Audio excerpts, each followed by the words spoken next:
mute the USB mic and speaker, just make sure the levels Okay. are fine. Okay.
glasses and quiz. Thank you.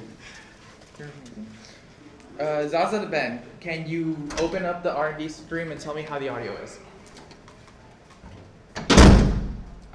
Talking, words. I just realized that this is actually going to be live.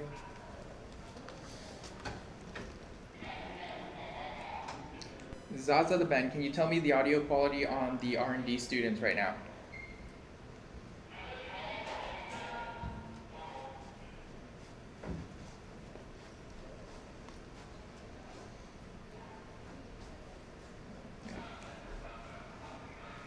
Who's coming for R&D? I mean, I'm right in front of the camera right now, so it's Zaza the Ben, I'm right in front of the camera right now. It'll be about a 30-second delay until you see the video and hear the audio. I just need to know if the audio quality is fine at this level. Over.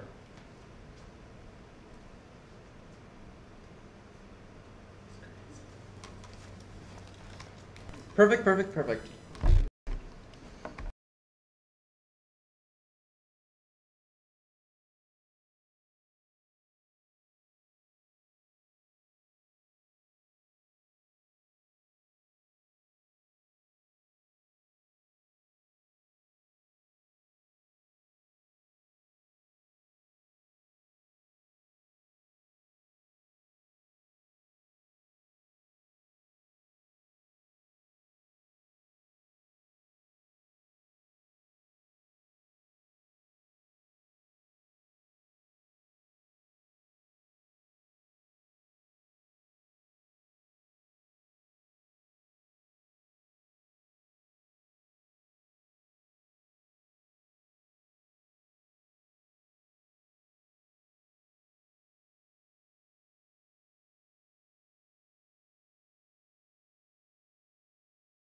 everyone.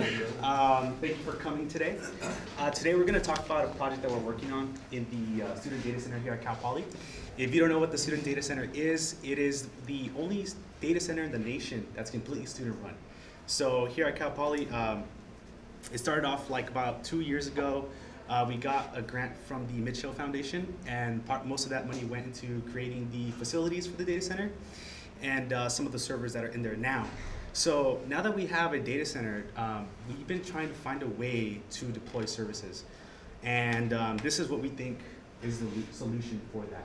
So what the vending machine is essentially a web front end where instructors, students can log in and be able to spin up different kind of environments. You guys can change the slides. Let me just do a quick presentation. Everybody present themselves. Hi, I'm Jonathan Maxwell. Xavier Marar. Brandon Sakamoto. Alan Huang. Kevin Ruiz. Cool. Next slide. All right, so essentially what the purpose of this project is, we want to be able to spin up virtual machines, configure them to whatever configuration they need to be in, and then be able to be accessible by the person who spinned it up, as well as be contained in a secure environment and isolated from every single environment that's being spun up. So our problem here is that since currently we have a couple projects in the data center, we actually have a class being run by Boeing inside of the data center, so Boeing is one of our customers. We also have student projects in there. We have senior projects being run in the data center as well. However, setting this stuff up takes a lot of administration time, and a lot of the students here don't have the skills required to spin up these environments. In fact, there's probably 2 or 3 of us who actually know a little bit about system administration and running a data center, so it puts a lot of constraint on us. So our thought was, if we could find a way to automate this, we'd save a lot of time in spinning environments up, and as well as making it very easy for users to spin up and learn whatever they want to learn. So some of the environments that we want to set up are capture the flag competitions. So for example, we ran a competition from the data center for Scale. It's another event that's similar to Tech Symposium. Essentially what it is a web front end where people can, it's like a competition where students and other people can try different challenges and compete against each other. So that's one of the things that we want to be able to automate, because we've already done that about 2 times. The first time was for the Cal Cup, which is a nationwide, actually a statewide competition that's run by, where high school students compete. So since it's actually an environment that's in demand a lot, we want to be able to automate that. We also want to automate environments where students can learn like penetration testing, where they can attack machines and be in an isolated environment and learn about different exploitation techniques, as well as different defense techniques. So, well, this is kind of like a diagram of what it would look like. So a user would log in, they indicate the environment that they want, how many do they want, and then the system would automatically deploy this and then give that person credentials or a method of interacting with the environment. Next slide. So this is like a rough diagram, a wireframe of what it would look like. So somebody would log in, they'd be presented with different environments. So for example, there could be a forensics lab where they can learn computer forensics, where the software like MKs, FTK, and all that is available for them. They could have a pen testing lab where they would have machines that they could attack and learn different exploits on, and not be in fear that they're breaking any laws because it's completely isolated. We could set up Swift Academy workshops, so that's something that Swift's doing, where we teach students different kind of curriculum or things that are not inside of the CIS curriculum. So we could be able to spin those up and not have to worry about the administration time because it would be automated. Those are just some of the things we could do, but the possibilities are endless. It could be virtually any environment, essentially.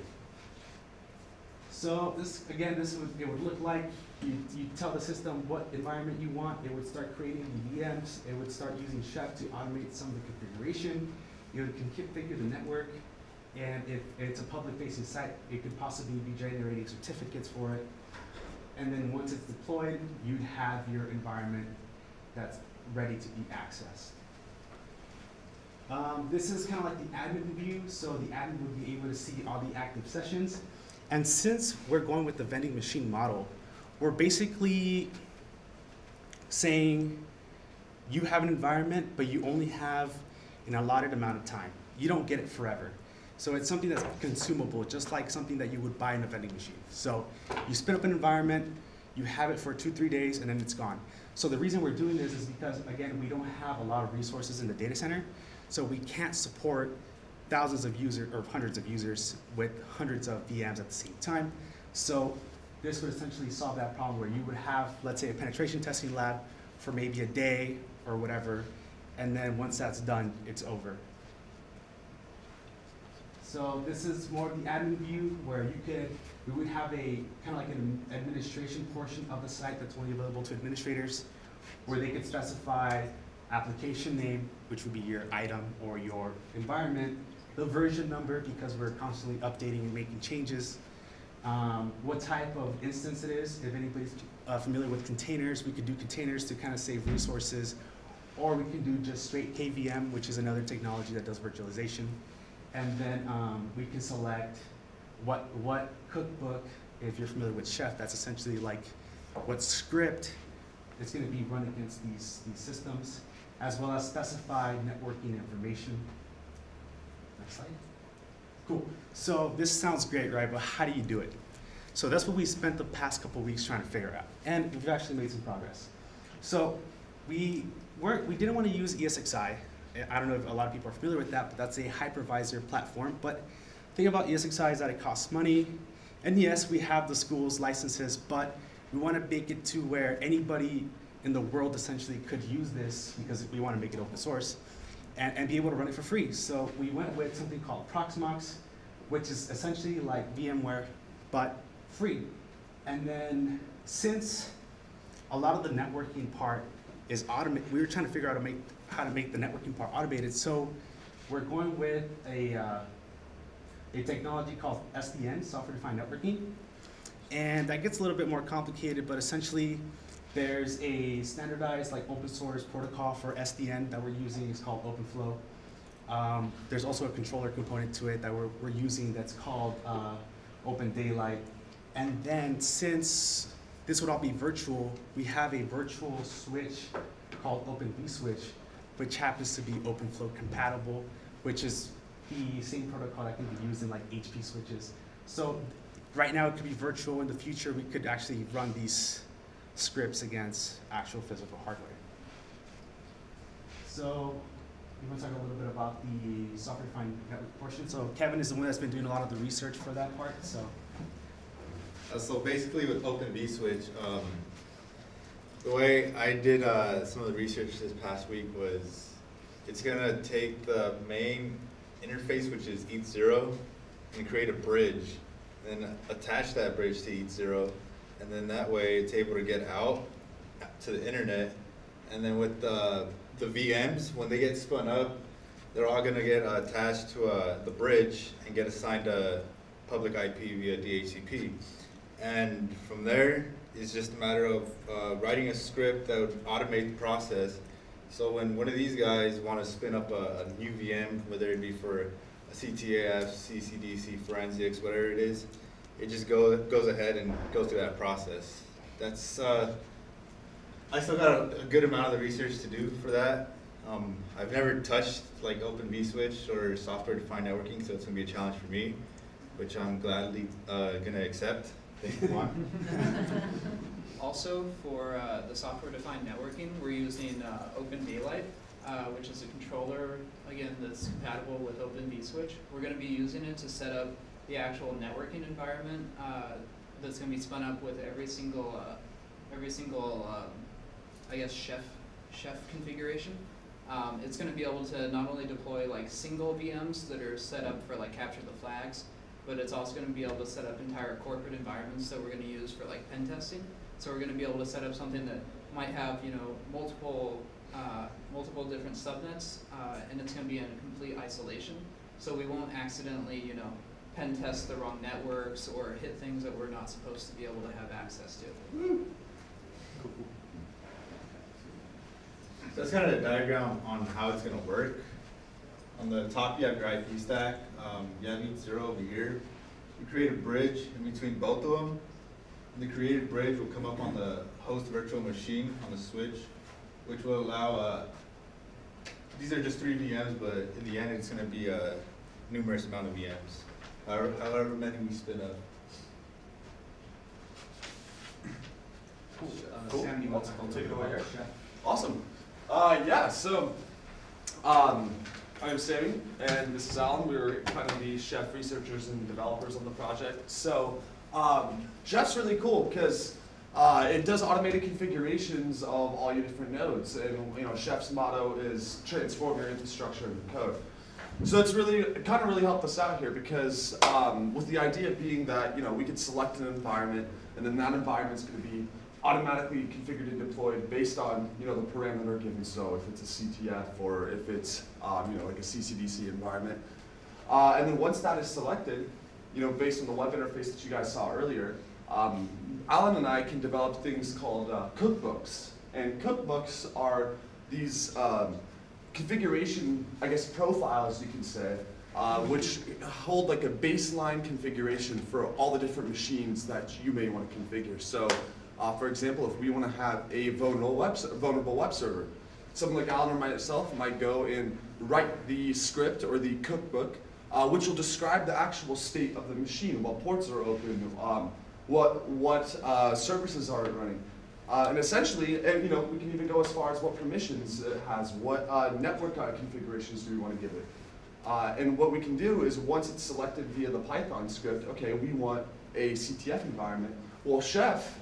In all its glory, will come in and via SSH or WinRM, we'll establish a connection with one of these machines, or all of the machines in this situation, and we'll go ahead and autonomously configure all of them. Start, you know, from the top down, all the different ports, all the different services. And what's really cool about that is when you pair that with the script that Juan actually wrote earlier, you can get some really powerful things. So within a matter of a couple minutes, you can have an entire infrastructure set up with networking from Open Daylight, all the configurations for each of the different systems from Chef, and then everything spun up via the Python script that we wrote earlier. So yeah, this was definitely a good tool that we used in order to kind of figure out how to configure each of the individual nodes, and this really helps with kind of, you know, segmenting each of our different environments that we're going to be able to have available to students and whatnot. So yeah. Cool. So in this project, I was in charge of essentially putting all the parts together. So I had to figure out how to set up Proxmox to automate the provisioning of VMs, which we actually got to complete. So that involves setting up the operating system, how much RAM it's going to have, storage, and the networking requirements. So essentially what this controller will be is, it will be the thing that puts everything together. So it's going to spin up your VM, it's going to spin up the network, it's going to then run the scripts against it from Chef. So that's essentially what this controller will do. What's the next slide?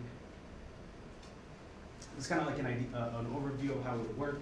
You'd have the controller talk to the Proxmox API to spin up VMs or provision them, and then it would tell Chef it would give Chef the information it needs to provision these VMs, and then it would output the information you need to connect to it. Cool. Actually, go back. No questions.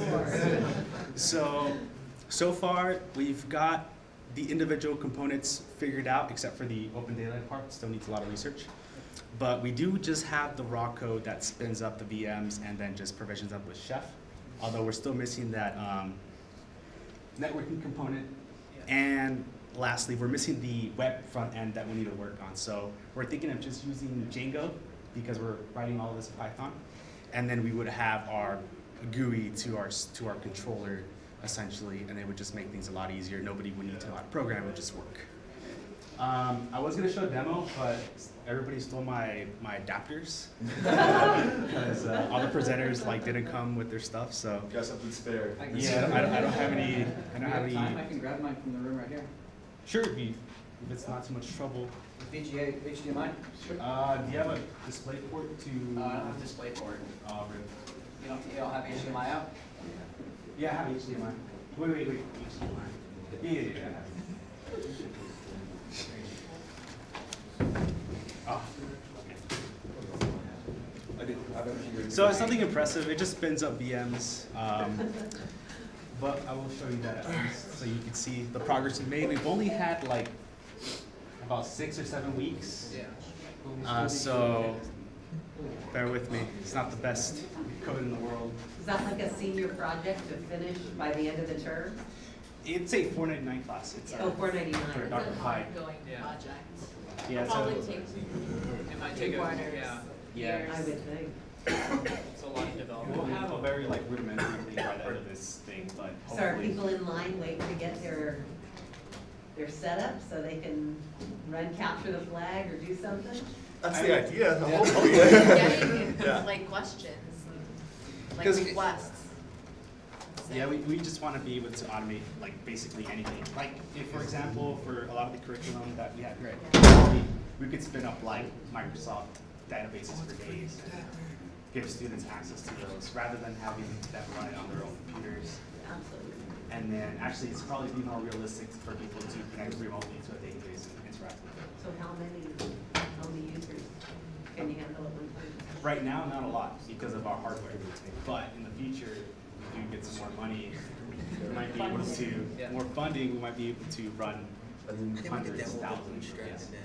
Although Yeah. with containers, we can do so much because with containers, you can kind of share the resources. You can have 100 machines in a system that are containers because they can share the resources when they're not using You them. can also over allocate, so if some users have spun up machines, but they're not using them, while other users are using them, you can allocate resources to the ones that are currently using them and not to the ones that just have them idle in the background. Why can't I connect to SDC? Oh, okay.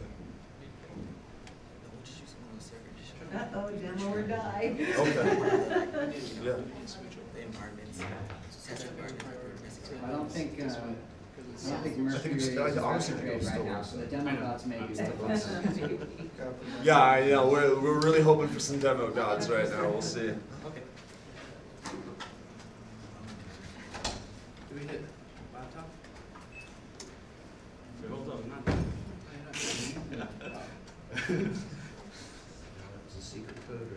Type in the password. Let me know the IP is spinning. What we spinning? Thing is, the passwords are kind of hard coded. So, You want to see that? We know that. yeah, just to say it out loud. So, That's what you got? no, that's the Oh, actual I see. hypervisor. Gotcha.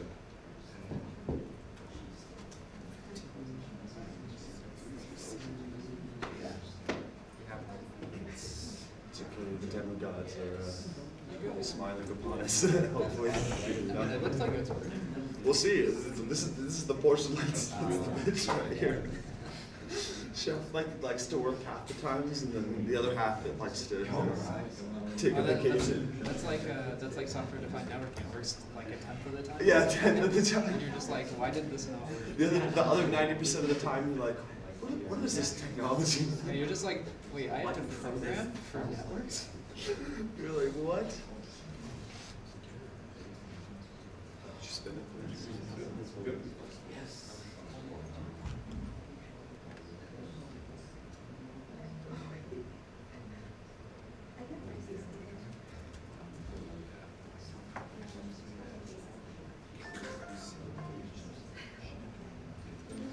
Let me know what the IP is.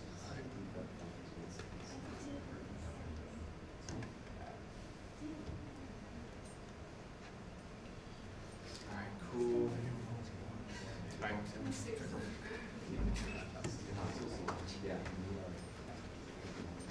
Alright, cool. So we're about 150 lines of code in, so we still have a lot of work to do. So far, what we can get to work right now is the provisioning of VMs, but we're having trouble getting Chef to actually run the command automatically. So what we're gonna do is I'm gonna run the script, get the container to automatically spin up, and then Sammy's gonna run the command to actually configure it With a chef cookbook, essentially. with a lamp stack, right? Exactly. Okay, cool, cool. So let's see if this works. Run it. Here's the actual Proxmox. So it'll come up on here. It looks like it's already creating it. Let's see Python script. So it's issue turning on the VM. It tries it a couple times before it times out. Cool. So there we go. It worked, and there's an IP.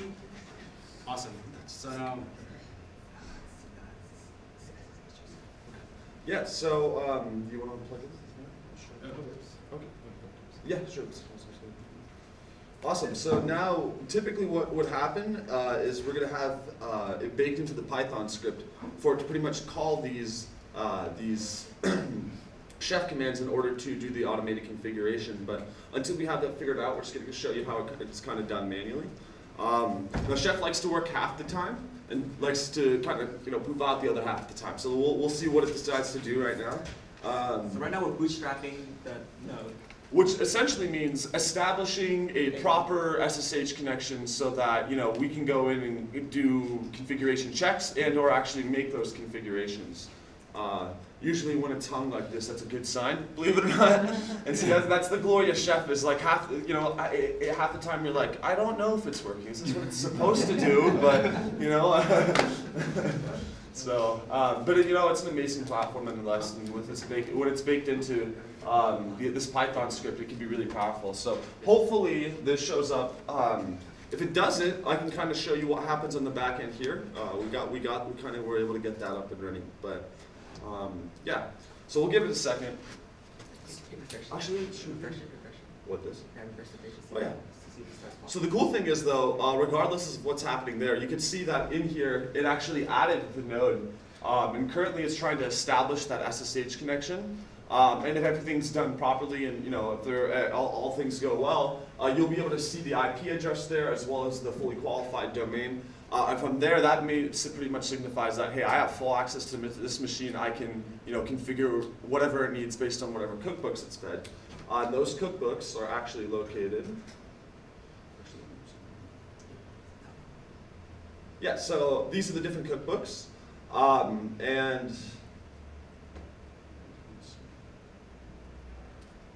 to give you an idea, so yeah, they'll have like different configuration parameters essentially that will, like this one's for making sure that apt remains updated and whatnot. So this is kind of what's happening on the back end. I don't know if it takes a decent amount of time to bootstrap, so perhaps it is taking just a second, but the end result.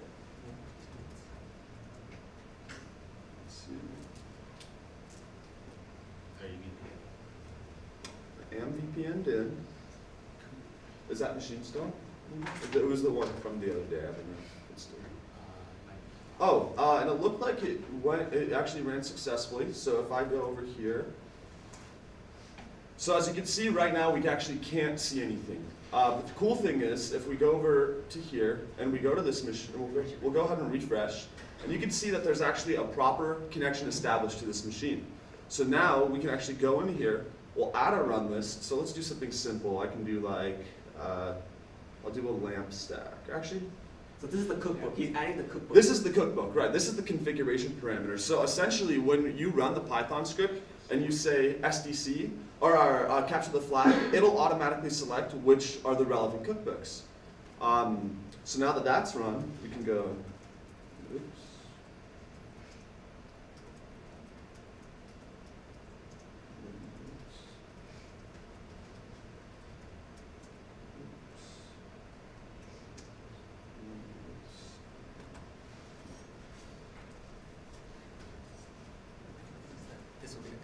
Yeah. Oh, no, I think this one is.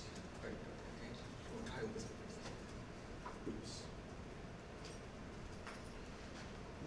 And of course, the goal is that the end user would never see any of this. Of course, this is all going on in the background. Exactly. They don't need to know how Chef works. They don't need to know what a VM is. They don't need to know anything. Their environment just spins up, and they don't see any of this. Okay, cool. So from click go to ready to play, how long would a user expect to wait? It honestly depends on the actual environment that's being set up. If it's For a minimum basic environment, If it's working. say, you know, like a web server. Yeah. say for example, one web server. I would say the actual container spins up in like less than 30 seconds. And then installing Apache and all that and PHP might take like 3 minutes. So how come this is so much more rapid than if you were to actually install it on a bare metal system yourself? It seems like the processing time is more condensed. Oh, yeah, that's because we're using containers. Basically what containers do is we have a pre-set up Linux operating system, and it's compressed into an archive, and it extracts the entire operating system, and then just sets a root password as different. So we already have a pre-configured Linux operating system that we don't have to set up from the beginning. So it already has the drivers installed, it already has basic applications, it has everything that you would normally use. Right. So you're kind of doing it from a snapshot and then customizing that snapshot. Dude, I'm honestly Right. surprised the work. And we can actually customize the snapshots further and have customized ones that might have more applications pre-installed that we might need for that. So then there's less processing time. You just- Exactly. Yep. So we might be able to optimize it more for our use. Just not that one. Oh, yeah. Yes. Is this going to have mobile operating systems as well, like Android and that sort of thing, or is it just? We could potentially set up things like Android. There's a project called Android x86, which would allow you to set up a KVM virtual machine of Android, and it would allow you to access it. I don't know about remote administration of that system because it's kind of, since it's more mobile, it doesn't have the same remote capabilities, but we'd be able to use it for like vulnerability research. So if you want to throw up a pen test environment and maybe have multiple different versions of Android, you could specify something like that. I was thinking like if you were a mobile app developer and you wrote some code and you wanted to test it, but you didn't want to have 15 different versions of Android set it up, you could come in here and you could say, hey, let's run it on this version, this version, this version. You could just run it back to back to back to back and see if it worked. And that way you've got somebody who, you've already got it all packaged. So I could come in, I could test all the iOS versions, all the Android versions to make sure my software wasn't buggy. That could work. Yeah. Might take some like research to figure that out. And Definitely Apple sounds possible. probably won't allow research on iOS. Apple probably wouldn't, but you know, Android. Right, yeah. So it looks like we ran out of time, Yeah. unfortunately. But trust Oh, us, do it you have a works.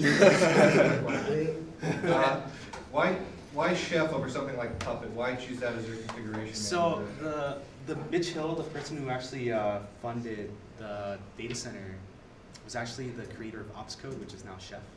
Okay. So like just kind of like out of respect for Loyalty, him yeah. and loyalty, Yeah. we're using Chef instead of like Ansible, Puppet, SaltStack, and all that stuff. Okay. Another reason is we also have a little bit of experience as Chef in the team, so we figured why not Yeah. go ahead with that platform. So You're sticking, like, does anyone know Ruby? Like, you could do Ruby on Rails if you need, it's a genre, because I think it's a little bit easier. right, yeah. I mean, you kind of just have to kind of learn Ruby as you're messing Okay, with Chef. all right. Yeah, but essentially this is taking a lot longer, or it usually takes a while, but essentially what's happening is it's actually doing the configurations at this point. So, given another 5 or 10, there we go. Hey. So now we can go back over here and we can press enter, and hopefully we have a site. So it's a very simple lamp stack that essentially just spits out. But yeah, this just is a proof of concept that anything can be configured. We spun up a web server with the VM in 10 minutes, and these can all happen simultaneously with like 10 different VMs. So yeah, hopefully one day the SDC vending machine will be up and alive and vending environments to kids across the nation. So we'll see. Cool. Thank you. Dude, last minute win. Great job, guys. Thank you. Awesome. When the demo gods bless you for a day. You have to go do a blood sacrifice. I know, right? That buzzer shot. Oh, yes. Oh, man. I can't believe that worked. Last second.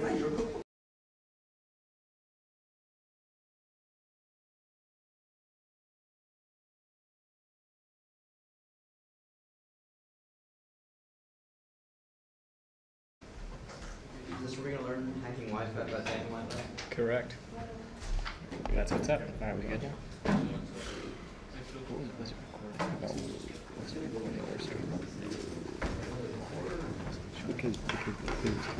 Fantastic presentation, Kurt. Yeah, I didn't faint, so I did better than rehearsal.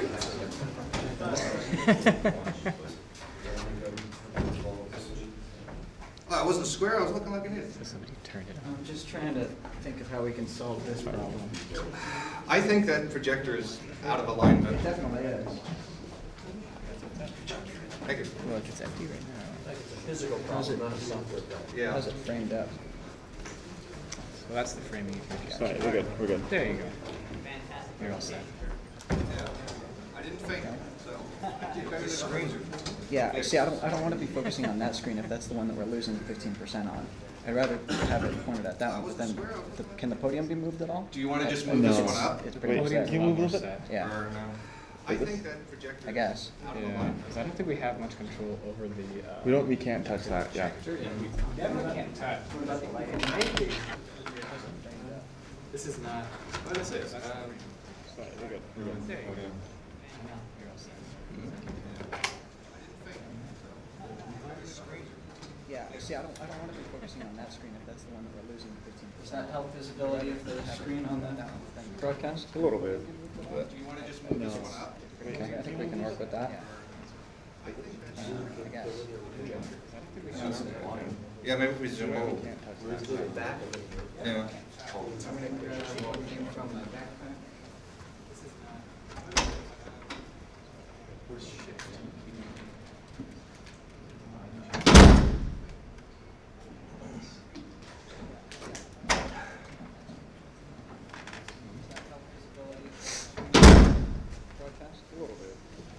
So, dude. Man, you guys suited up and everything.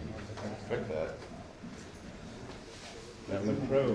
Dude, you guys outdid me today, that's for sure. Oh, okay. Yeah. I thought you'd be wearing your Yeah, I suit. thought you were gonna wear it too, man. Oh, Yeah, when it's just like miss conference, I mine. assume, you know, suit and tie. Yeah. Well, at least presented, that's what I thought. It might, is it the physical display possibly? Yeah, no, it's the projector. No. The projector's actually Well, it's nice to see what you get. The lightning round. It's nice to see what you get. Hollywood it's a too? projector. It's the projector. We can't do anything about it. So I have the PowerPoint up the screen. Later. It's a little expensive, but he also gave it a chance, so. One right next to Hollywood suits actually. Well, I thought it was a little bit expensive though. There you go. You should be good. That's streaming. All right. You have audio already? I believe so. Can you check that in the village? Got to be aware of what I'm saying. Yeah. George, you want me to say I'm seeing audio here.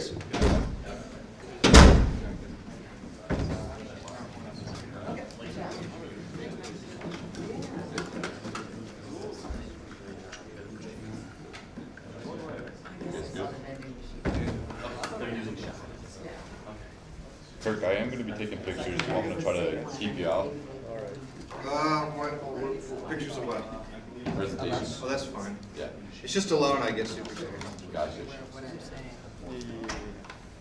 saying. I'm seeing audio here.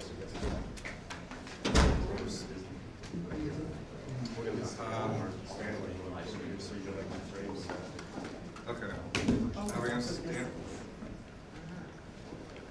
Do you want to just rotate people through, or? Pretty much. I mean, Okay. I'll be on the end. Yes. Thank you. It's just alone. We've got a few minutes. We're just gonna take our time setting up. I know that there's some other talks that are wrapping up about now, so I want to give them time to shuffle over if they want to join us. Let's get this.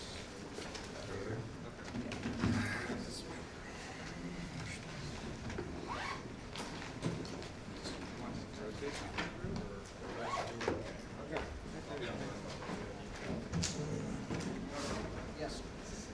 Thank you. Ooh, got a new one.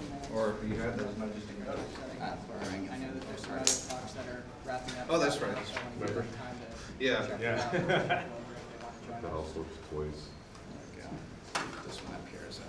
prop.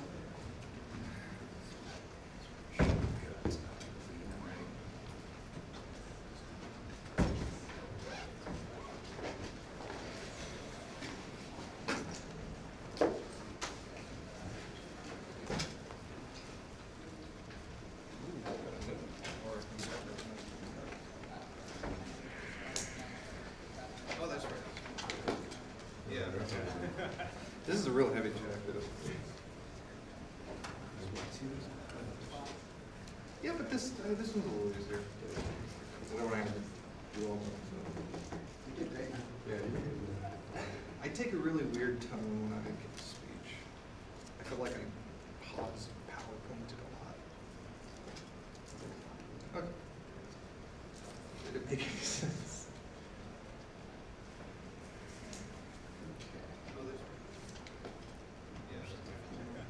This is a real heavy jacket. Yeah, but this one's a little easier.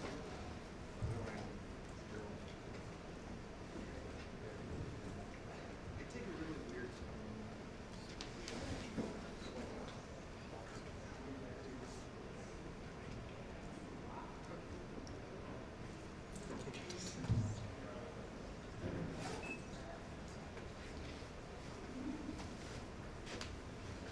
Switch it. Yeah, it'll be up there in a second. If you hit Control P, you can duplicate your screen. Windows P, I think you mean? Yeah. Yeah, but that's okay. We want to do presentation view.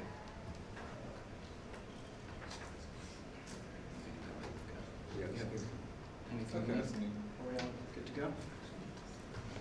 Not a couple minutes, but I might as well get started anyway. Angela, you want to take it off? Good morning, everyone. Thank you for all being here and letting us present our presentation. So we're going to be presenting Look Before You Log In. My name is Angelo Nicholas. I'm Jordan Wheeler. I'm Kirk Hoffmeister. Yeah. But first, a little bit about us.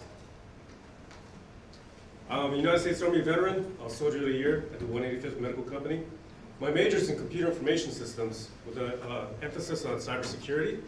I made the Dean's List winter quarters of 2016, 2017.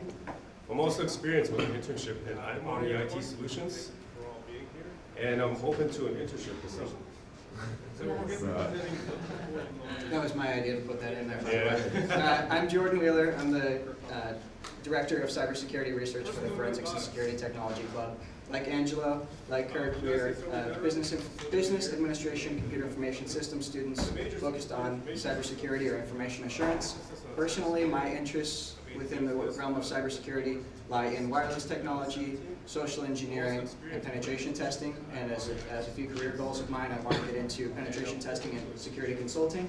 And one of my big goals for my career is to have a life that enables me to travel throughout my career. And I am seeking internship opportunities for the summer as well. Hello, I'm Kirk Hoffmeister. I'm graduating in a few weeks. There's no real time left to internship. But I am able to relocate, so that is a plus. My interests really lie in big data virtualization and malware analysis.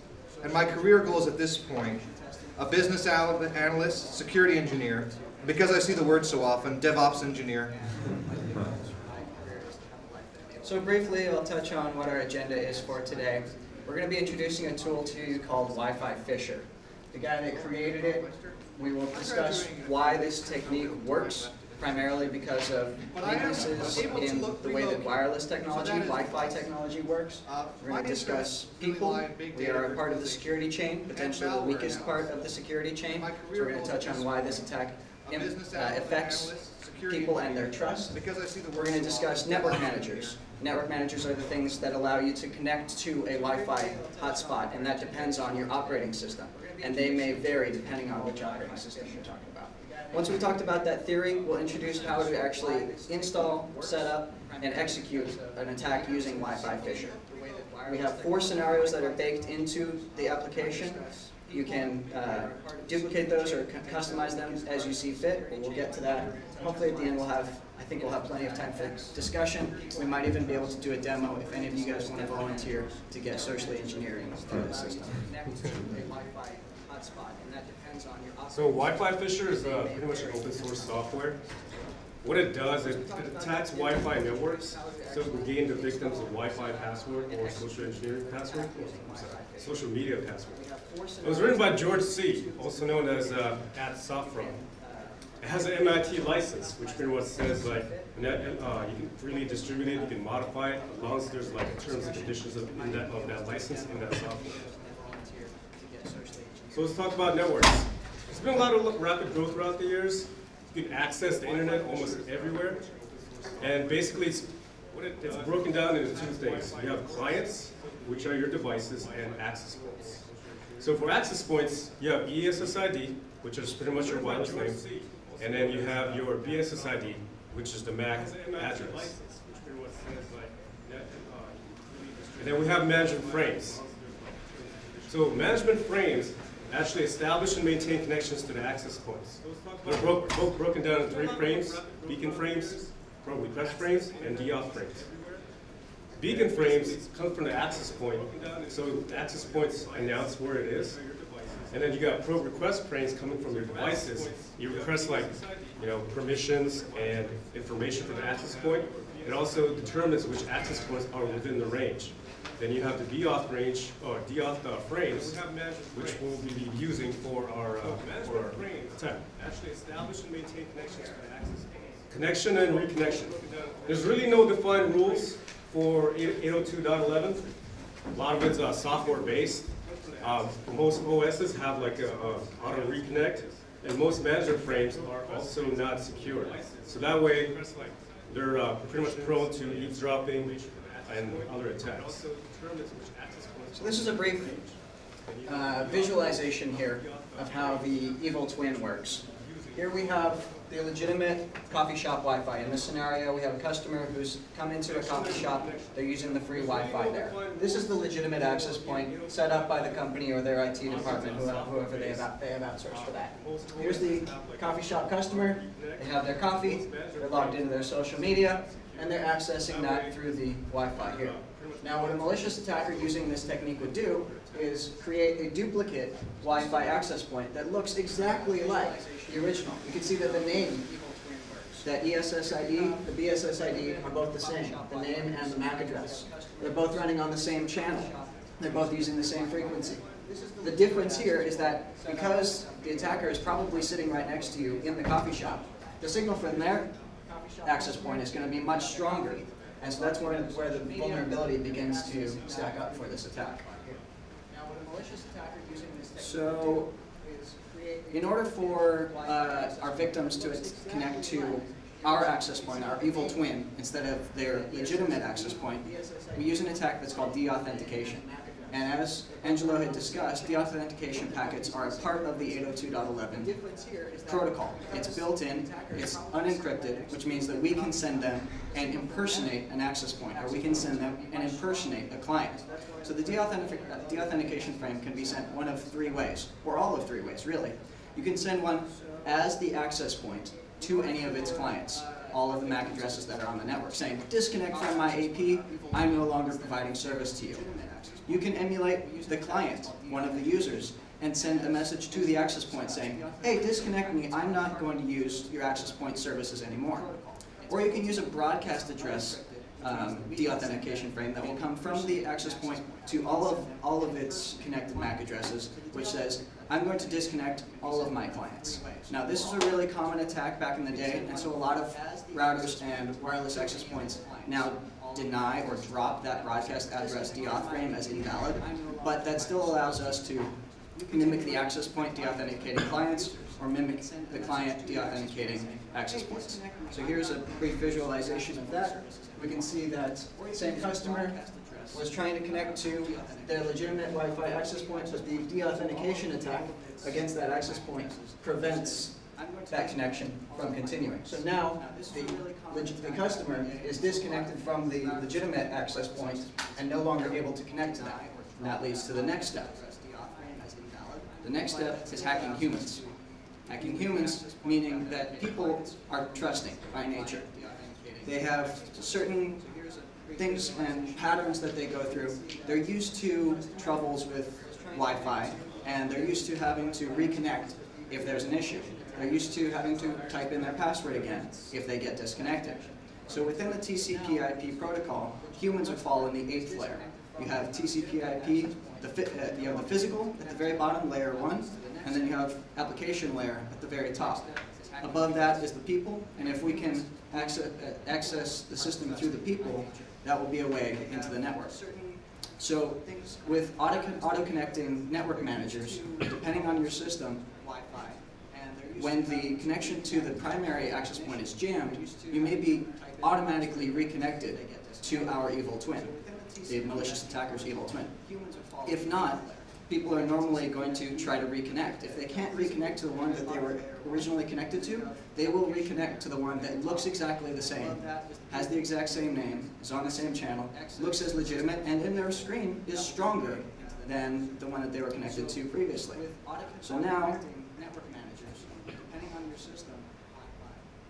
the network manager may automatically connect depending on if it's which operating system it is. So an Android or an Ubuntu device requires manually reconnecting. So the user will pull up the Wi-Fi list, click on the one that is the strongest, and see if they can get on the internet there. Windows automatically reconnects clients to the network. Even if it was an encrypted network that got jammed, now they see a new network that is exactly the same but unencrypted, Windows will still reconnect you.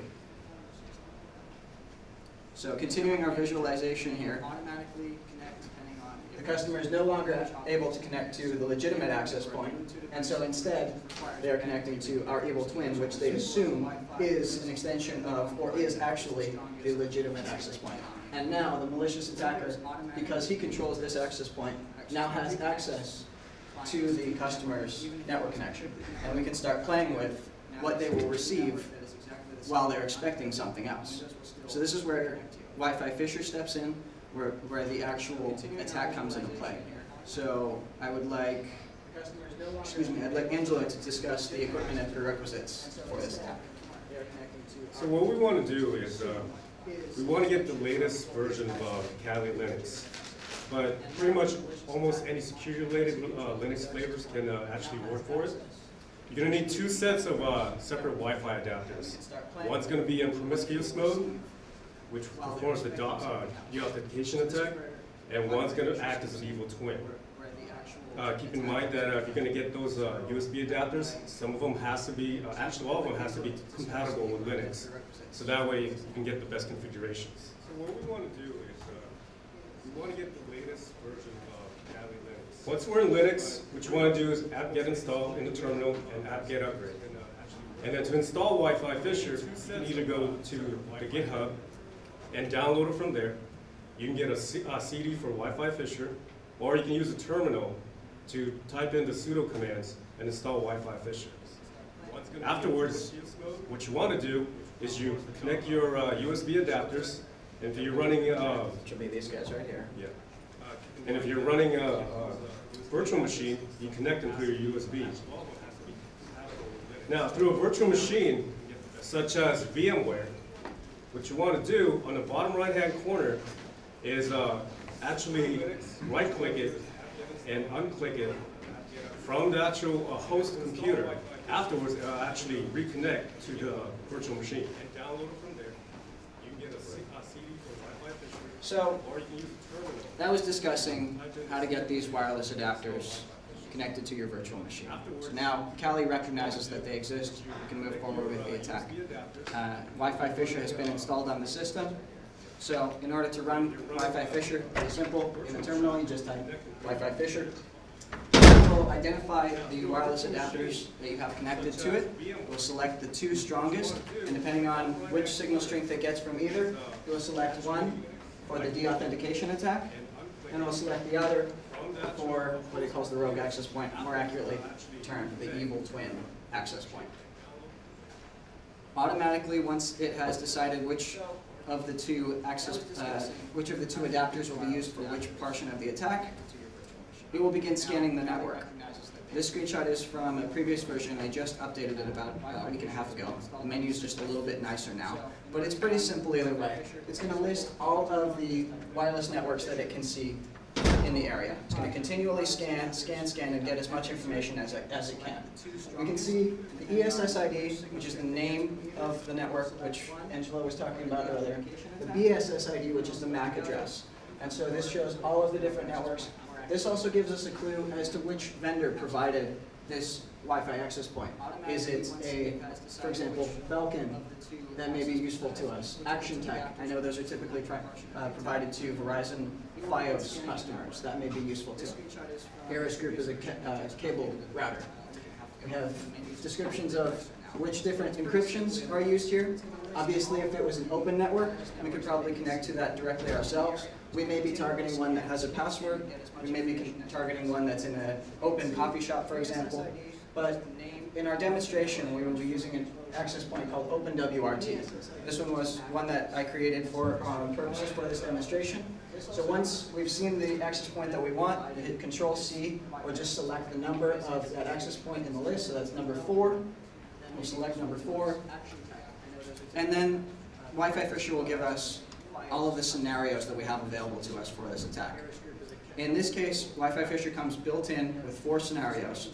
One is a firmware upgrade page, which suggests that your router, your Wi-Fi access point, has just gone through a firmware upgrade, and it needs to have your, you need to agree to the terms and conditions and type in your Wi-Fi password to continue that restart.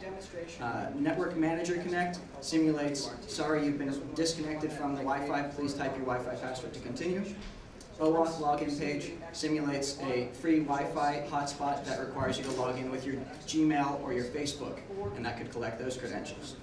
And the 4th is a browser plugin update that simulates a browser plugin such as Adobe Flash Player, Java, or any of those kinds of plugins that would need to be updated. And you can serve malware, serve a keylogger, serve some kind of remote administration tool to the user in that way also. And Kirk is going to go more into depth about each of those scenarios in just a few slides here. So once we've selected whichever attack that we want to go through, any of those 4, what's going to happen is that Wi-Fi Fisher will show that the target access point which we had selected earlier is now being jammed. That's that deauthentication attack that we talked about earlier. This means that clients are no longer going to be able to connect to that access point. They will be disconnected and no longer able to reconnect. At the same time, we are creating our evil twin, which looks exactly like the original. And we now have DHCP leases. This means that some of the clients that were previously on the original network have now connected to our network. And we know exactly what their IP address is, what their MAC address is, and we can begin serving them items from our collection instead of giving them access to the internet. What's going to happen is that for the sake of this demonstration, we chose the social engineering of Wi-Fi password scenario. And so you can see that once the user has typed in their Wi-Fi password, it appears in the terminal here. And once we've finished, if there are perhaps multiple targets that we are collecting, it'll show them in a list at the very bottom here too. So that's an introduction of how the attacker will see the computer screen. Let's get a glimpse into how the victim will see this attack. So, Kirk? Yes, the first one, as Jordan helped me to introduce, was the router upgrade. And a person, let's say, for example, who is older and less experienced in technology, may see a page like this and not question it at all. It looks very authentic. If they're using Chrome, it could easily be mistaken for a page like that. These attacks are allowed to propagate and be so successful due to people's ignorance of technology. Second attack is the Network Manager Connect. If you can't prey upon their fear of, let's say they don't know or understand or care what firmware is and they just disconnect from that, you can then prey upon, let's say they don't like their service. They know Verizon occasionally kicks them off the network and they have to reconnect. So rather than getting suspicious, they're like, oh, we got disconnected from Verizon again. So that's how this attack will be successful. Next one is the OAuth login page, in which basically we try to steal social media credentials. In essence, I guess, using people's vanity against them. In that, you know, you offering a reward for free internet so long as you log in with Facebook. And Facebook does have similar sort of features where you can log into certain services using your Facebook credentials, hiding that sort of suspicion. can then prey upon, let's say they don't like. Fourth one, of course, is the browser plugin update. How many of us have seen our Java pop up and say, hey, you gotta update me or I'm not gonna be able to stream videos anymore? So that's how this Next one is the OAuth login page. And this, I would argue this one is the one that is most believable, considering a lot of browsers do use plugins and people like to use them. Someone may not even doubt, like, oh, okay, I need to update my plugin, Java or whatever, you know. They don't stop and think about what they're doing as they do it. And leading into that, oh, I apologize, we have one more. No, that's just showing the desktop view. It's okay. The same I scenario. apologize. The previous one, if you want to switch to it real quick. Okay. The previous one is, this is how it That's looks on mobile. That's mobile. okay. And the next one is how it looks on desktop. Gotcha. Thank you. Leading me into protections and considerations. Now, we want to live in a perfect world. We don't. We strive for perfection, but end up short most often. As such, our technology, since we are imperfect, can be therefore imperfect. Security systems, wireless network systems, when implemented without security in mind, are vulnerable. And as such, we need to be ever mindful of that when doing any sort of development or implementation or operations work. That, as well as there is additional safeguards against these kinds of attacks. For instance, the security provided by such protocols as EAP, TLS, and PEAP, in which it's more of a certificate-based protection rather than network protection. It's that additional layer. And lastly, we must always realize that humans are imperfect, and what one human will do to avoid an attack, another will gleefully walk into it. But it's those who gleefully walk into attacks we need to be most concerned for. And as such, people need to be educated about these kind of things and obey that golden principle.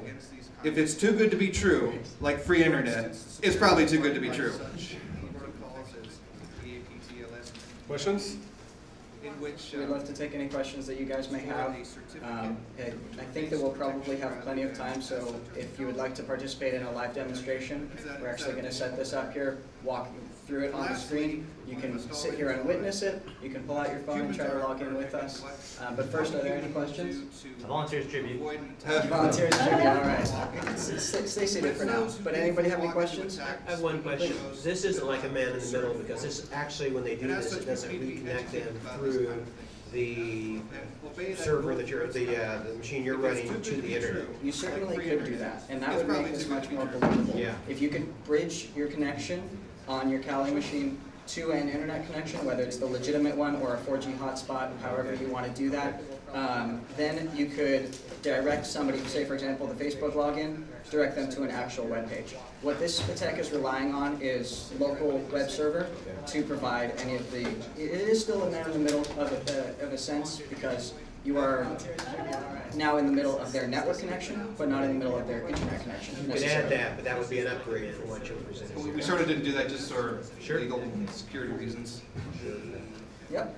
Could the same thing happen to school secure Wi-Fi?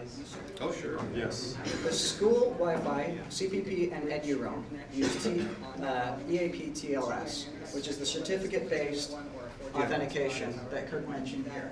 I highly recommend you use that. You can take a look at the you can take a look at the certificate to confirm that it's signed by the school, and that should, in theory, protect you against this. I don't know if you can still be kicked off the network by a deauthentication attack, but at least when you always connect to that one, it'll be using the certificate and you won't be vulnerable to an evil twist for that. By the way, if you guys use the guest network on campus, don't. Especially if you actually are a student or faculty and you have access to the CPP or the EduRoam networks, please use those. They're much more secure for your own protection.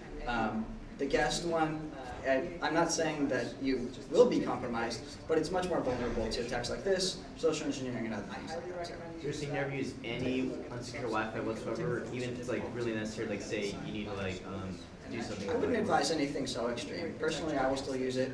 I'll use coffee shop Wi-Fi, but I'll add my own VPN. And Angelo had a list of good tips. Do you have those with you? Well, we have a poster board with you. We do have a poster board that we'll be setting up out there, and then we'll explain a little bit more of like what to do and what not to do. The basic precautions still exist. Make sure you check what the official name is. Now, that doesn't prevent it being a duplicate, but if you ask them where is the Wi-Fi hotspot and sit next to it, then you're less likely to become a target of this. If you're going to be sitting in the far, far corner of the coffee shop, connected to the access point that's in the kitchen, and somebody's sitting in between those two in the coffee shop, then his evil twin is going to be stronger.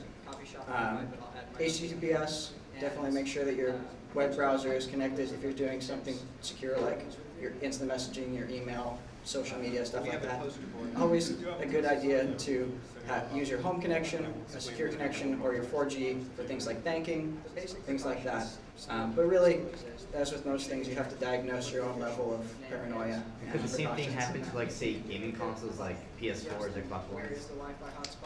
It depends on how they log in. I know that on my Amazon Fire TV, it has an option where if it's like for a hotel room, where you have to log in to the prompt and agree to their terms and conditions. It'll actually give you a browser login.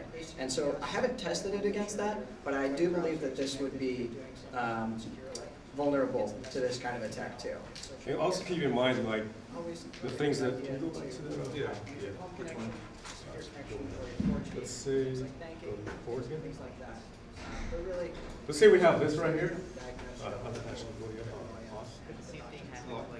Let's say we have this right here. You can actually customize this with HTML, CSS to make it look like the actual thing that you're actually replicating. So it'll look exactly like, let's say like Starbucks. You can make it look like exactly like Starbucks. Or if you're at a hotel, but you copy the Hyatt login page, which you actually saw when you tried to log in. Copy the thing, place that in the frame here. You can make it a duplicate scenario and collect people's, maybe their Hyatt rewards login so you can get on their Wi-Fi, or maybe, I've been thinking about this, somebody could use this and say, hey, if you want to use our Wi-Fi, it's not Facebook, it's not log in with the password, it's pay $5 with your credit card. Or make it even really small, make it 25 cents charge on your credit card, because it doesn't really matter, I'm not going to charge the 25 cents. The attacker is going to steal your credit card number, right? It'll look exactly like, so I think that this one is really fun because it relies on social engineering just as much as it affects the wireless. So it hits home a little bit more for people because I think that a lot of the hacking scenarios that people describe are so esoteric and so technological that, you know, it's like, okay, well, I don't know if I'm at risk for that or not.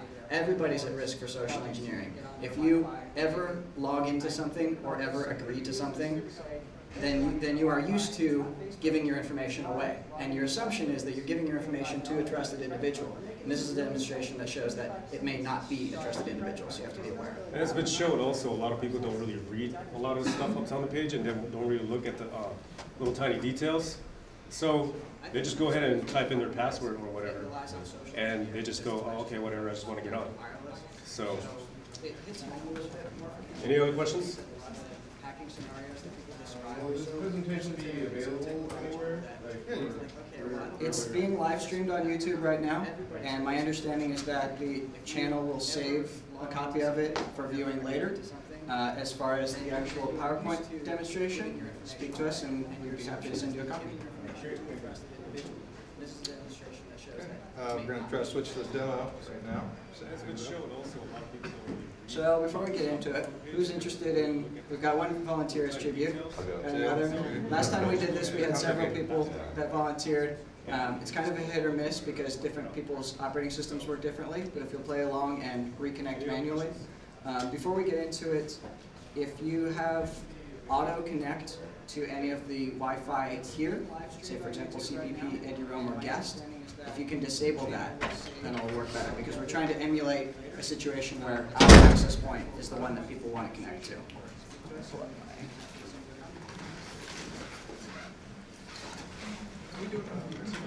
We got plenty of time. Okay. It's 11:30. All right. I know ours sort of Yeah, I talked to them and they said if people want to stick around, they're welcome to stick around at the time. So let's do.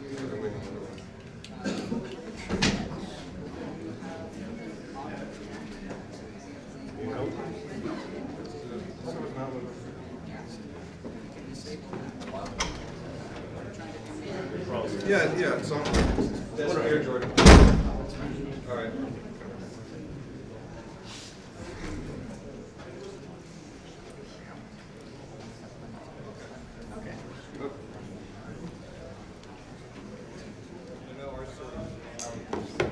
So after this little guy here turns on, we should see a network called OpenWRT. Let's see.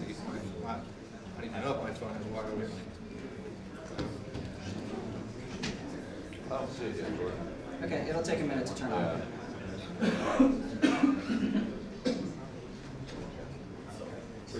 You want to participate, just be on the lookout for open WRT.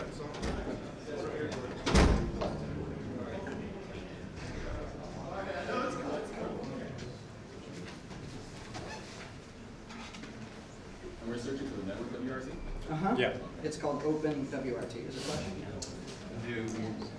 Where's this like? This little guy here turns on, we should see a network called OpenWRT. It'll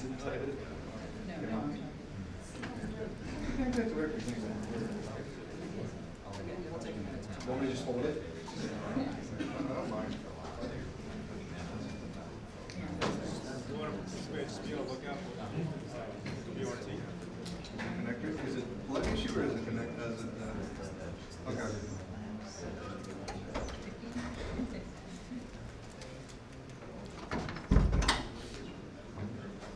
Yeah. It's called Open. It's not the same. Okay.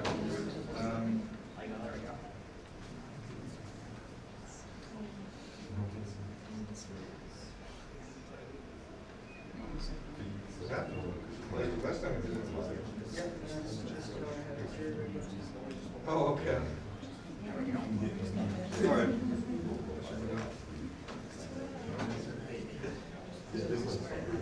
Thanks for your patience, guys.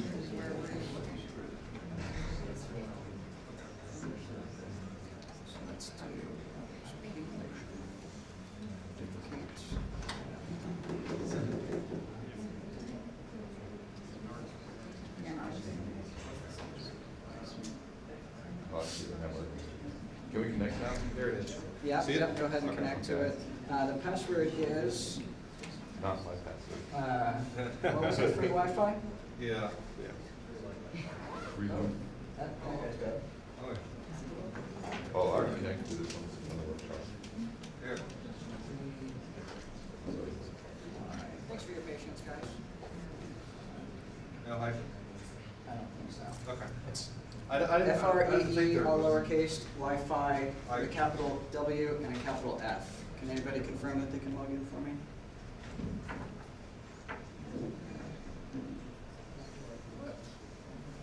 You got it, but you got What? What? Oh, capital F. Capital W, capital F. Right here. Second F. I'm there. Everybody good? Anybody on? Oh, I do. Authenticating.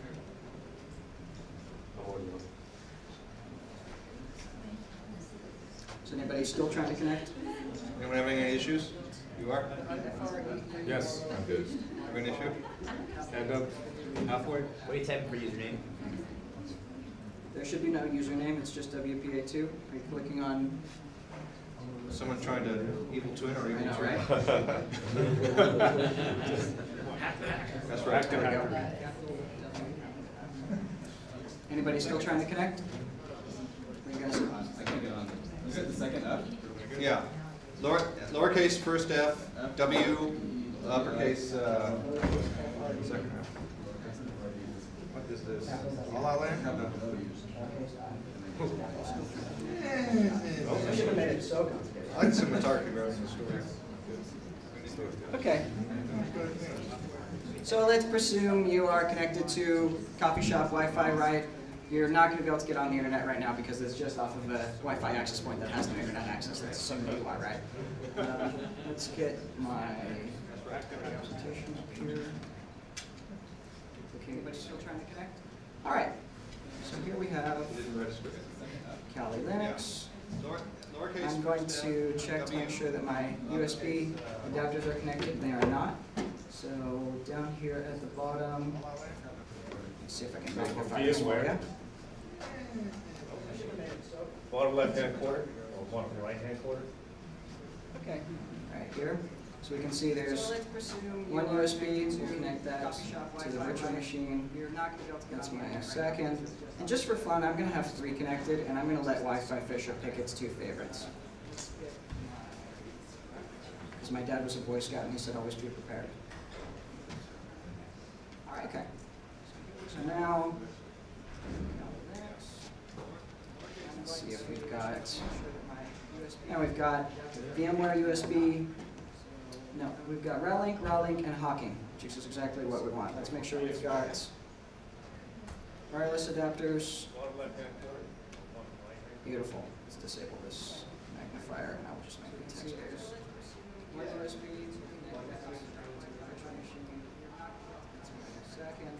just for fun, I'm going to have 3. Is that readable by everybody? I'm sorry, that one's cut off. This one you can see a little bit better. Let me see if I can move that over for you. Because my dad was a Boy Scout and he said always be prepared. Okay. So now, let's see what we've got. All right. Everybody can follow along? So now we've got WLAN 0, WLAN 2. That's all we need. It looks like we've got another one up there too. Yep, we've got all 3. So now we can initiate Wi-Fi Fisher. Is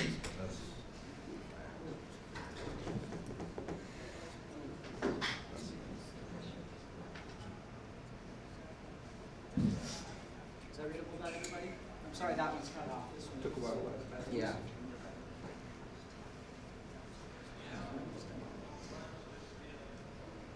All right, so it selected WLAN 1 and WLAN 2.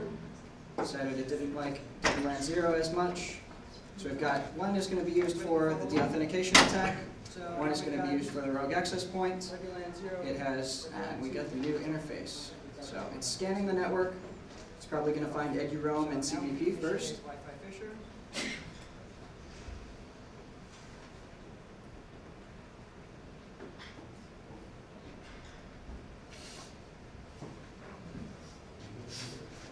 I don't have a phone. Wireless.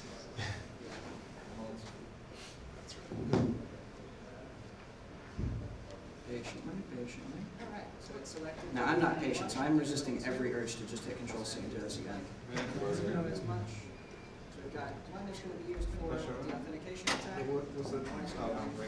Turn off? So it's scanning the network. It's probably going to find EduRoam and CPP first. Yeah. My demos. Used up all the demo magic and left I know, us right? gone. I gave all my demo juju to one. Yeah. All right, we're going to try this once more.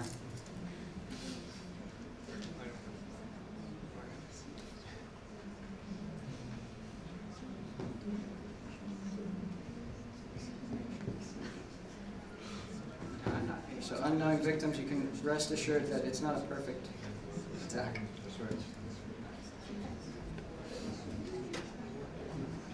You're just pretending not to be good at this, right?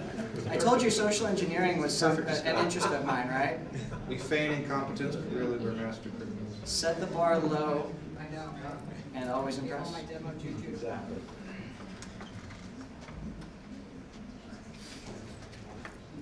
Okay, let's try that once more. Tight. Okay, start with a quick at a time. Yeah. Okay, there we go. There we go. Yeah. Rest assured that it's not a perfect attack.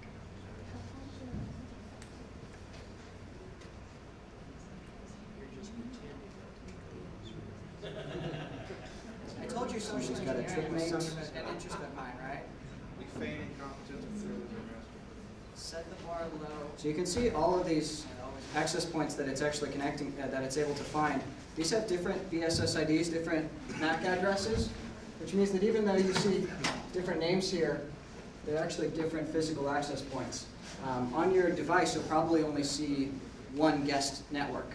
There's actually multiple different access points that are providing that. Oh, we got the IoT village. And here's OpenWRT. So now we're going to target this. Anybody who's connected to the OpenWRT network now will be deauthenticated in just a moment. So we have selected OpenWRT. which attack scenario would you guys like to see? I don't want to do the malware one, so we're not going to do that one. But one of the first three. Two. You vote 3? OAuth login page? All right, let's see if we can get that one to work. So selecting OAuth login template.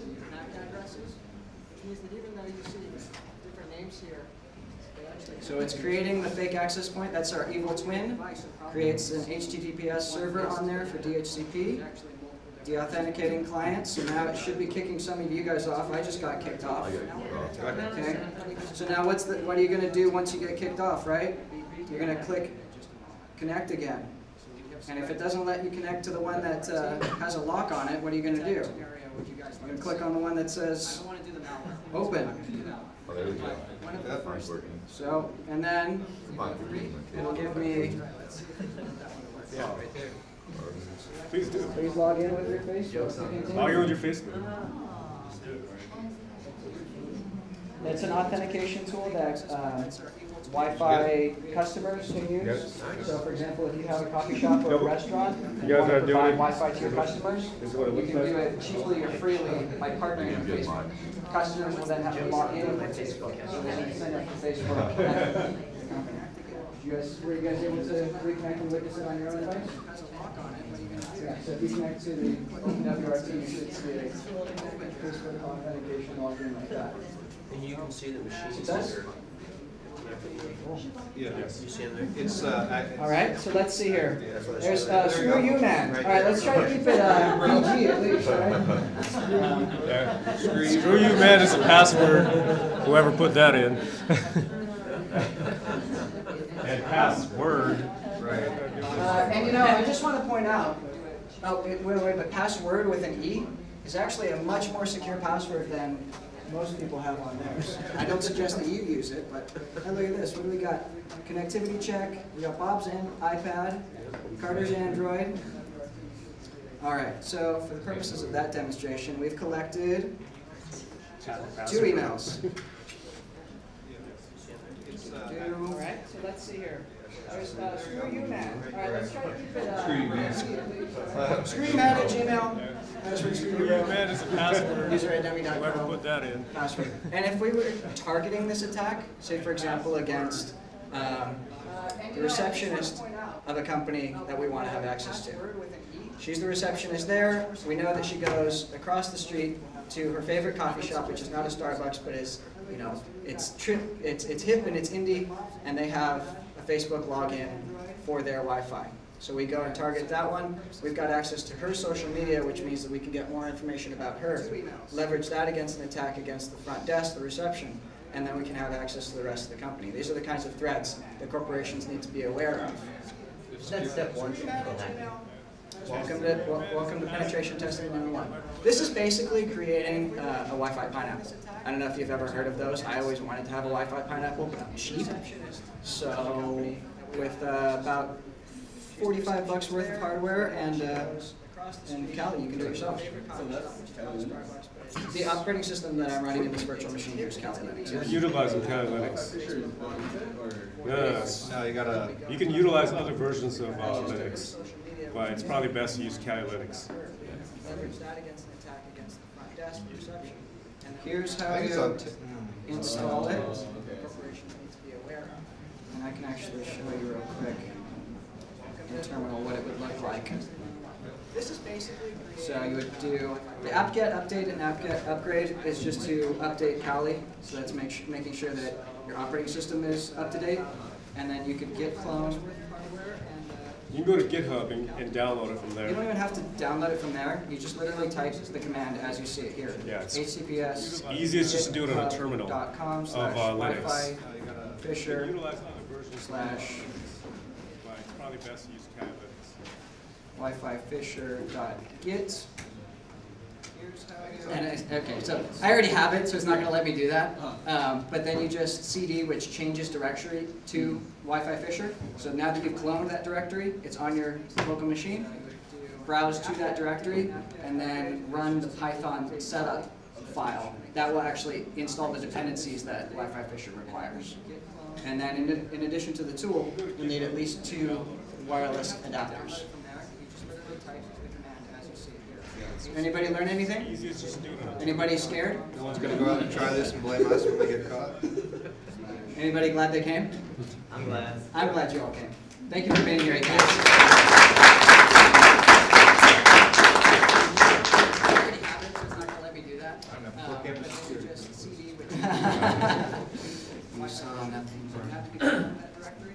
That was fun. Thank you very much, you guys, for being here. Nice job. Thank you. Thank you. Now we know. Good. I mean, it's just like what, the value? Yeah, Oh, you're saying put it on their system, or? No, because my phone's name is an emoji. Oh, So okay. if I try to connect to that, would it show? It'd probably show the value. AE plus 235. Yeah, right. Anybody scared? Remember I Oh, yeah, tried thanks. this. I almost forgot that last time. So I think ours is the last talk in here before lunch.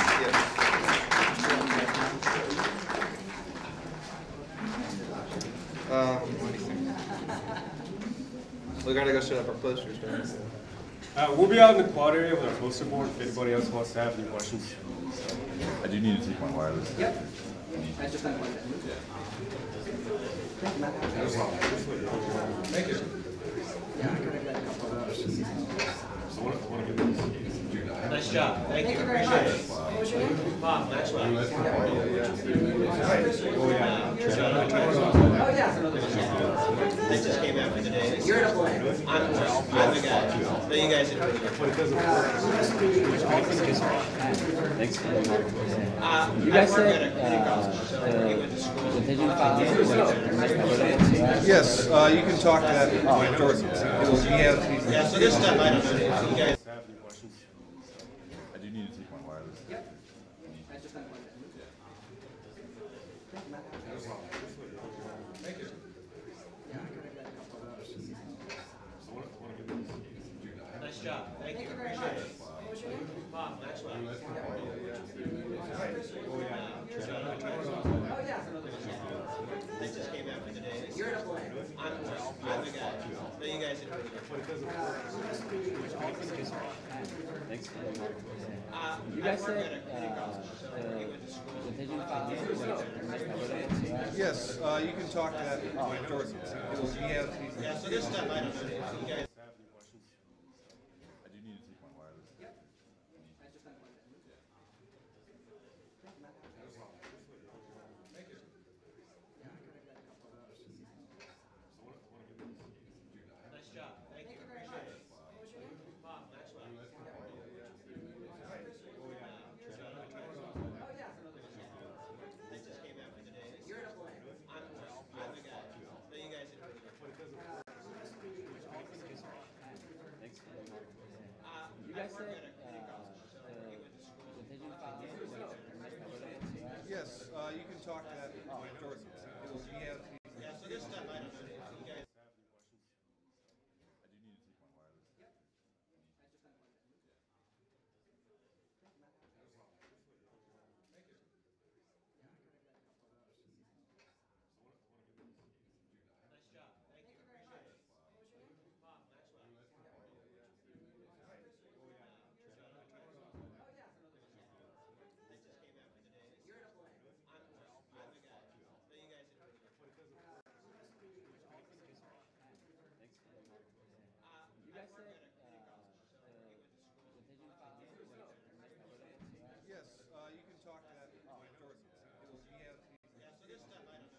know that if this thing is stopped streaming for too long, YouTube just kills the event. It works? Okay. Yeah, you're cool. Did you just stop the stream? You're good, see that, man. Yeah, that's fine. See us out. Okay. Oh, yeah, you just have I'm still live. Using OBS? Yeah. Yeah. Heard you need a room monitor? Yeah, you just sitting here, bro. I'd be honored, bro.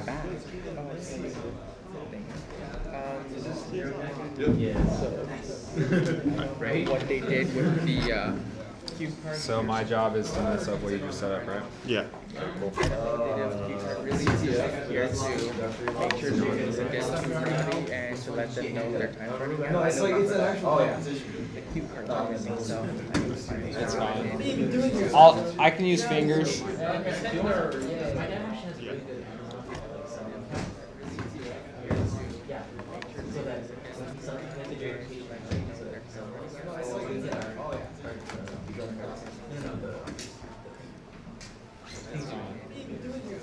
can use fingers.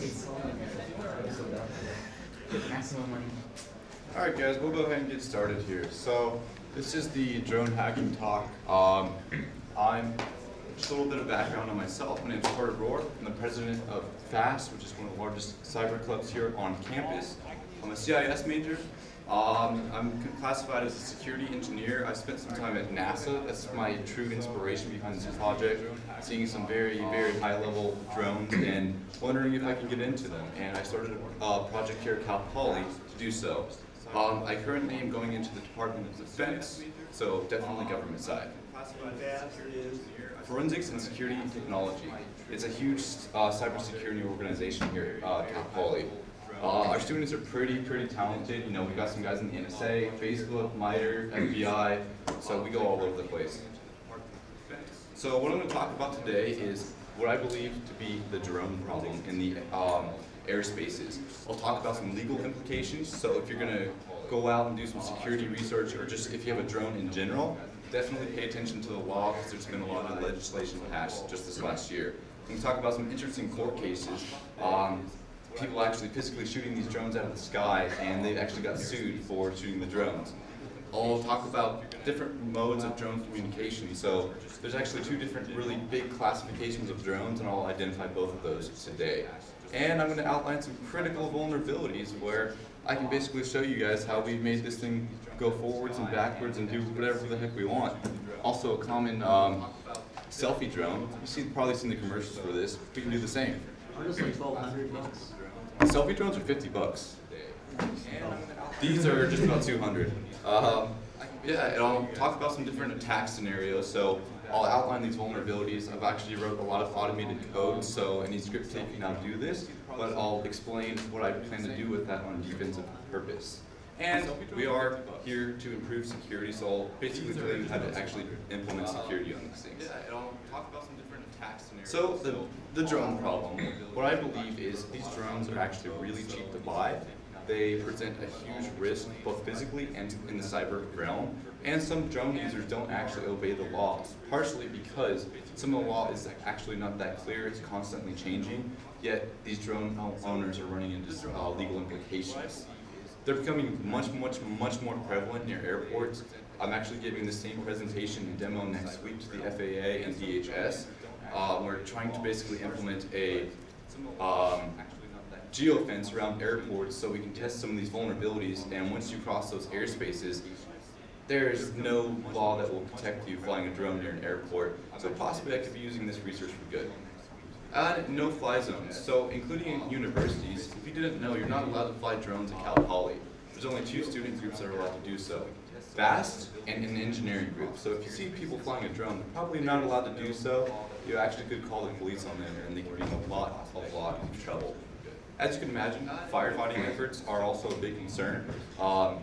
Emergency operations are huge now, and actually interfering with these operations is considered a misdemeanor in California.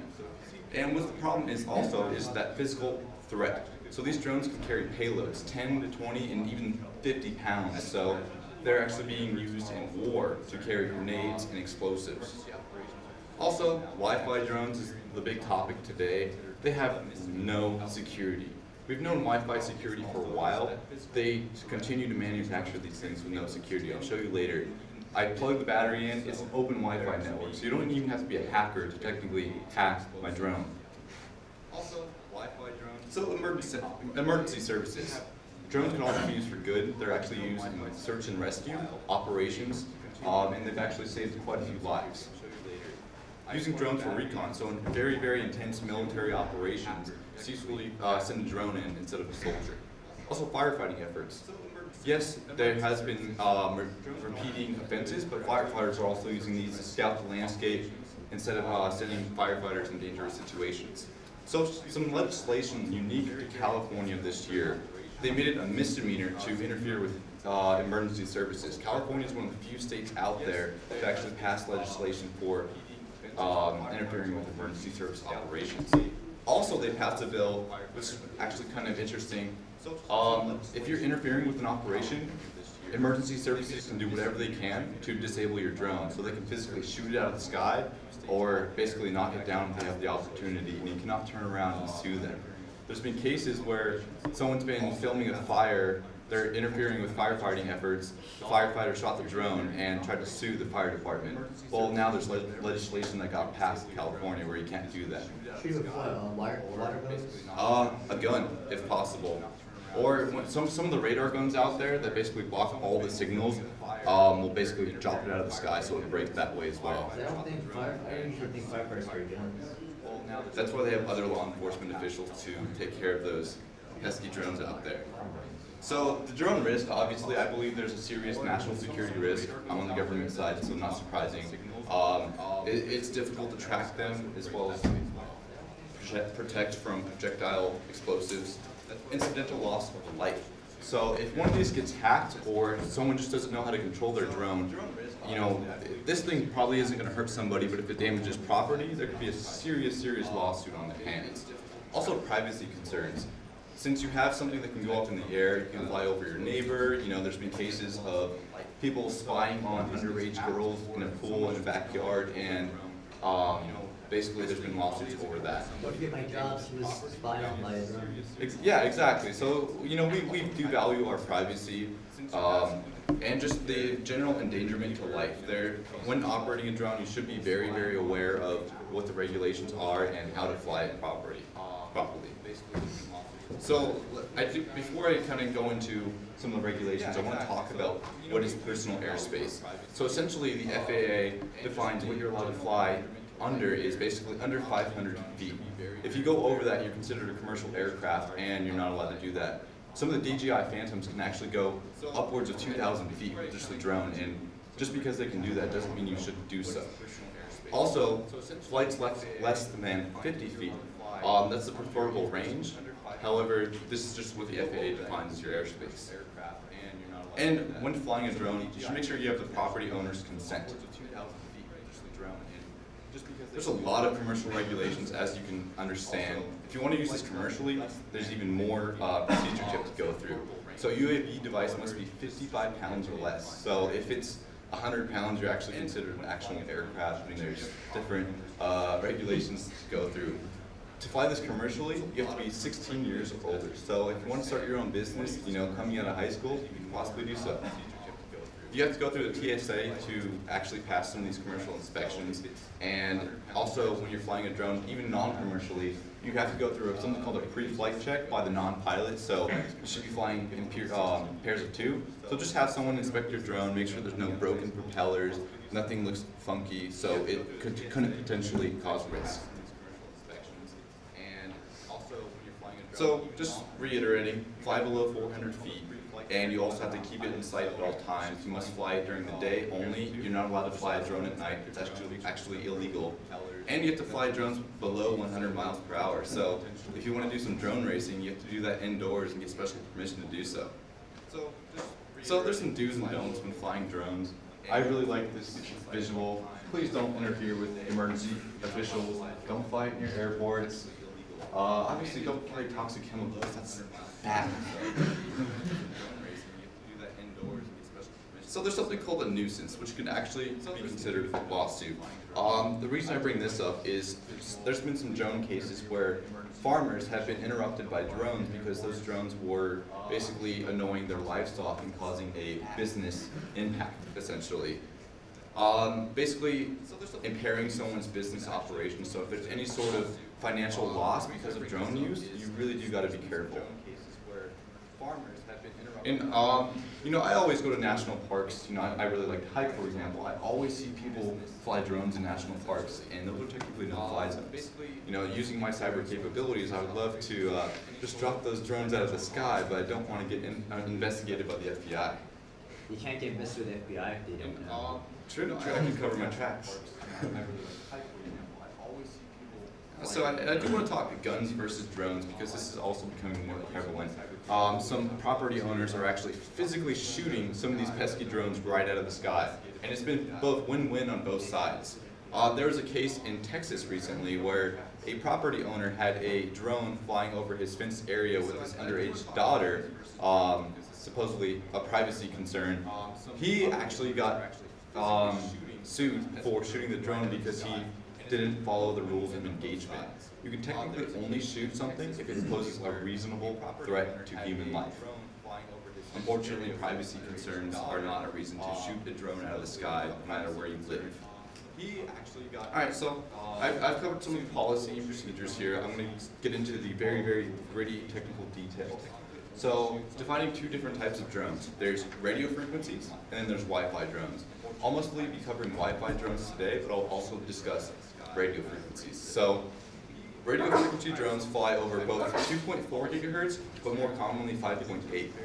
The common DJI Phantom usually flies over 5.8 because it requires higher frequency bandwidths to sustain flight. And the difference really is between 2.4 and 5.8 is that 5.8 allows for very high definition video and essentially longer flight ranges. All the Wi-Fi drones are usually over 2.4. So radio frequencies are really the most secure way to actually fly a drone, and they're not impossible to hack, but much more difficult. So they are relatively secure. I say relatively because everything could get hacked given enough time and resources. They have a lot longer range than Wi-Fi, so a big problem with the Wi-Fi drones is if you fly them over about 100 feet, you're going to lose connection and you're going to be chasing your drone with a controller. There are less known security issues. However, the radio frequency drones are a lot more expensive and have high IoT interference. They're also vulnerable to jamming. All types of drones are essentially vulnerable to something called jamming. So there's a radar gun, which interferes with the signals between the controller and the device. There are less known security issues. So I really do want to talk about Wi-Fi drones today. They are what I consider a bigger threat than IoT. What the biggest problem is that it's very, very misleading packaging. You know, you go to Amazon, you type in drone. This looks really awesome. You know, it's got an app, it's got a drone. Wow, it can connect to your phone. It's very, very misleading. Some of these cheap drones actually don't even freaking work for technical people. Like this thing, I had to actually go into the app manually and calibrate it. And if you're not a technical person, you might not even be able to fly the device. Most of them are using unencrypted, poor implementations of Wi-Fi. They're using OpenWPA, which I don't know if you're technical people, but it's very, very bad. You know, we've known about Wi-Fi. It's been around for many, many years. You should be using at least WP2 and encrypting your traffic. But you know, it's like an open invitation. Hey, connect to my drone. So there are some pros of buying a Wi-Fi drone. They're pretty cheap. They're a little more portable. You know, this is a selfie drone. I can actually fold it up and put it in my pocket. So whenever I want to take some next level Snapchat pictures, for example, I can use my drone instead. They're somewhat user friendly, but like I said, they're so cheap that some of these apps don't even work correctly.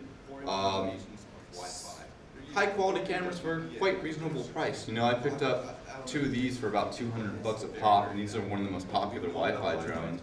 720p, pretty high def. You know, it's bang for its buck. Problem is, they use Telnet. They're unencrypted. They're very, very buggy and require lots of calibration. You know, they should be plug and play, but unfortunately, if you're not a technical person, you're gonna have to calibrate your freaking drone before you can actually fly it. Or not your everyday user is gonna think, hey, I'm gonna go calibrate my drone. They're probably just gonna take it out of the box, download the app, and click fly. Unfortunately, they might be chasing their drone across the parking lot. So there's some serious misconceptions about drones. They can't get hacked. Well, I'm going to show you guys today. We're going to hack into this thing live. They don't store data. So unfortunately, being unencrypted and partially being a forensic examiner, there's a lot of data on there. So if you're flying a drone, I might know your location, who you are. So if you're flying it near an airport, if I have to take you to court, I'm going to open up this drone, take the SD card out, and use that as evidence against you. People think drones can't be used in a criminal investigation, but unfortunately, all digital media can always be used against you. And drone packaging, very, very misleading. You know, this looks like a cool package. If you guys, I'll show this later, but very, very flashy. You know, it looks like a very high-end drone. Unfortunately, it's not. They don't store data. Drone forensics. It is very destructive, but it's very beneficial if you're doing an investigation. For this particular one, I'd actually have to essentially break the drone in order to pull out the SD cards. But we can pull out a lot of cool data. Flight timestamps, so when you were actually flying near the airport, for example, where you were flying it from, and where your drone was. So you could be 100 feet away, trying to hide and fly your drone remotely. We have the pilot device information, so there's that handshake between the drone and the connecting device. Your device has a name if you don't know. Usually you can rename it like Carter's iPhone, for example. It has a MAC address, it's pretty public, and access logs. So whatever you do with your drone, just know it is getting logged.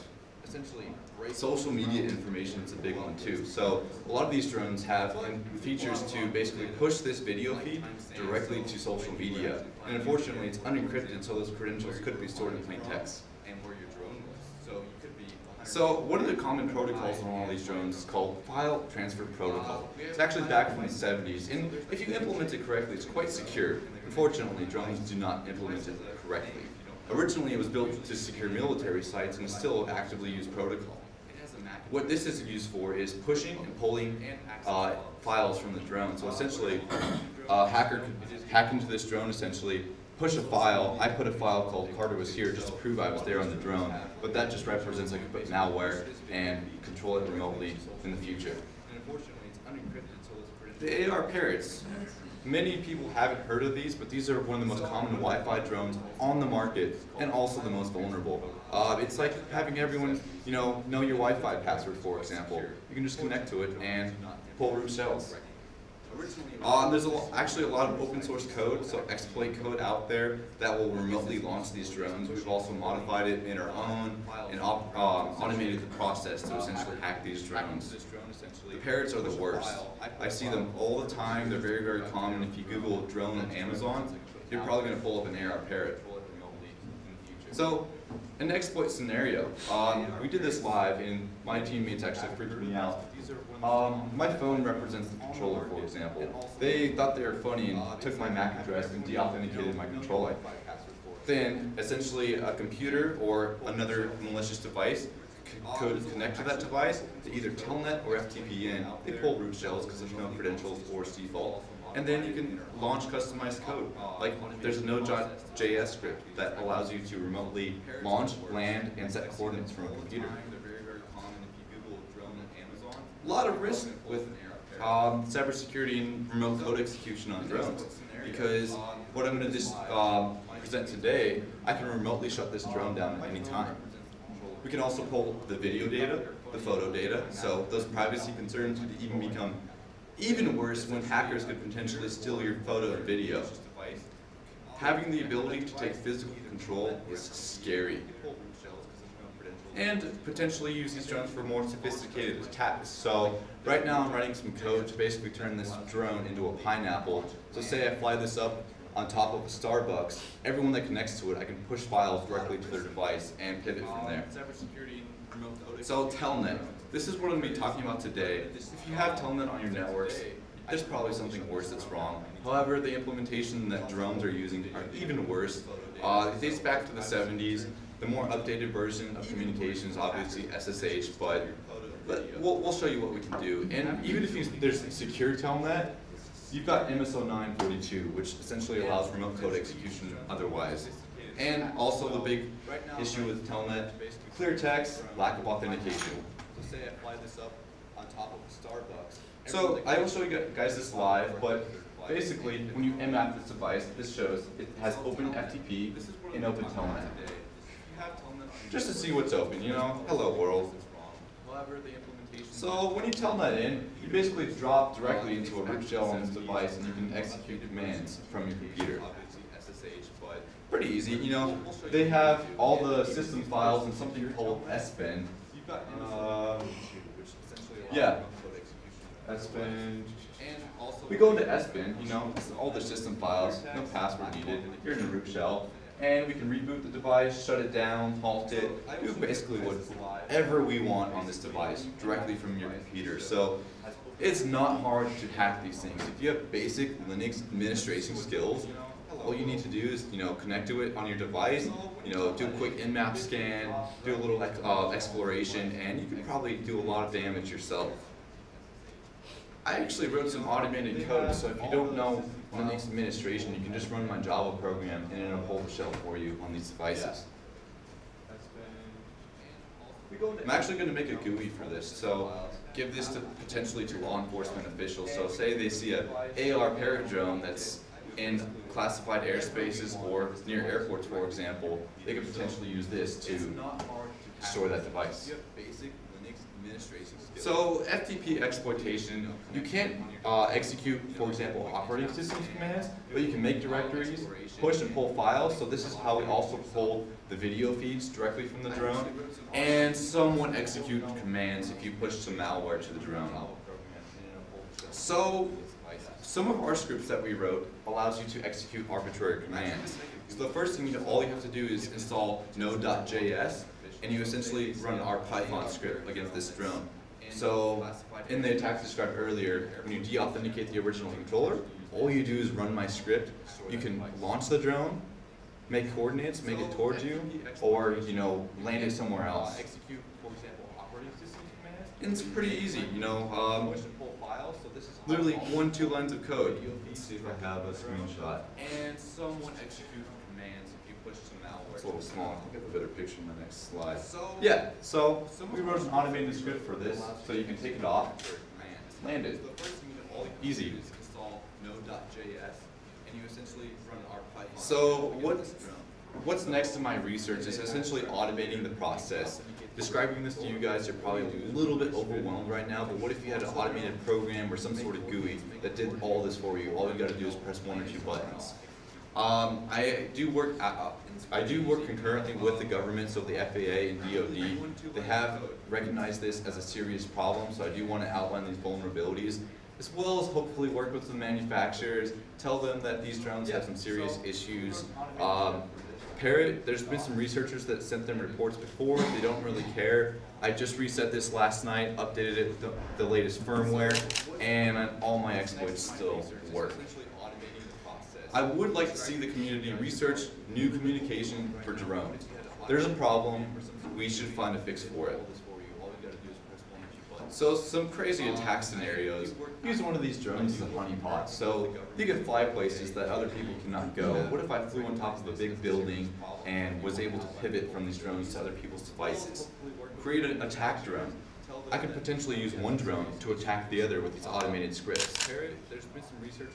I do need to do some research on the 2017 TCP buffer overflow that, I don't know if you guys heard about the Shadow Brokers leak, but there were supposed NSA exploits that were like essentially God mode exploits, but Windows did patch the issue. However, Parrot does not push updates to the drone, so they could potentially be vulnerable to these buffer overflows. I do need to do some more research on FTP payload delivery. So essentially when you connect to this device, I want to write some code so I can push files to your device. We are going to start doing some research on DJI Phantom controllers. We did a little testing this year. We believe they have some poor implementations of USB 2.0 where it automatically recognizes, installs drivers, and executes USB devices. So that's not good. I could build some auto-executing malware to infect those. Research is important. If we're not finding this and we're the good guys, the bad guys can do so much more. So we need to stay ahead of the bad guys, find out what they're up to, find these flaws before attackers do, and then help make safer products for the future. Defense. I only have one slide on this, but it's pretty simple. When you buy a drone, I recommend automatically resetting it to default. You don't know if it's been tampered with before. Also resetting it to default, make sure you're using the updated firmware. Some of these drones it's actually really difficult to push. You might have to plug it into your computer and push it that way, but at least Parrots, it's through the app, so make sure before you fly, use the updated firmware. And simply add a password to your Wi-Fi network.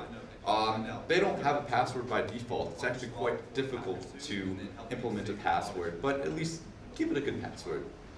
Not only giving the Wi-Fi network creates a password, you need to create a password for both Telnet and FTP since they're not using authentication. Let's see.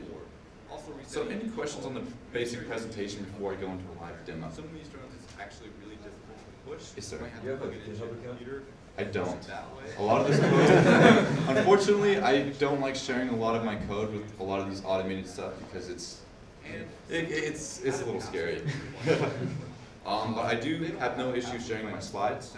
So if you're interested in getting a hold of these slides, just drop me your information afterwards and I can send it out. Because these slides I made basically through the university, so this is my research. I'd love to get it out there. Any questions? Alright, so I'm going to go into a live demo now. Before I do, I will note this is going to create a Wi-Fi network. Please do not connect to my drone. It's a pretty bad device as it is. If more than 3 people try to connect to it, essentially DOSes it where it doesn't work. So it's just a crappy device, but I'm going to show you guys. I'm going to restart this drone and we can do whatever the heck we want. So if you're interested in I will say again, do not try to connect to my drone with your phones. Let her boot up now. Team viewer. Any questions? Alright, so I'm going to go into so I'm using Kali Linux, but all this could be done on basic Linux. So whatever you use, Ubuntu, but I use Kali because it's the most popular and it's a lot of fun. So the first thing I do is on my computer, it's an open Wi-Fi network. It's just a crappy device, but I'm going to show you guys just to restart this drone and do whatever the heck. This battery must be dead. So I brought 2. Again, do not try to connect to my drone with your phones. Alright, she's loading up. Let her boot up now.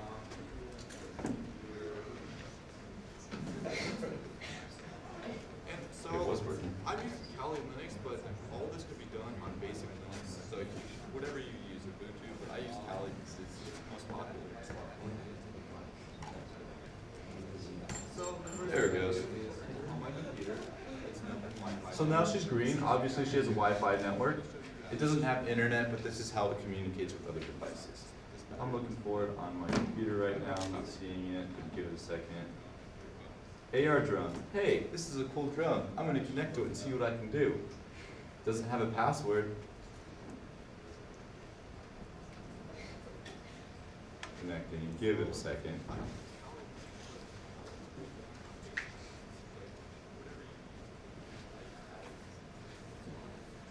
I'm hoping this works because sometimes when there's a lot of devices in the room, even though you're not connected to it currently, it tries to, your devices are seeking out Wi-Fi networks and that might not allow it to connect.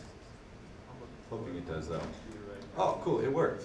So just to confirm that, I'm in Kali Linux right now. It didn't work. It doesn't have a password. Well, let's try. Give it a second. Yeah, I don't have a connection.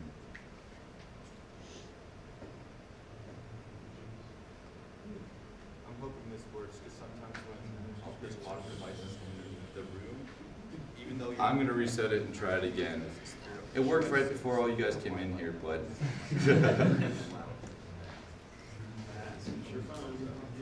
oh, cool, it works. Yeah, make sure none of you guys are connected to it right now, otherwise it's not going to work.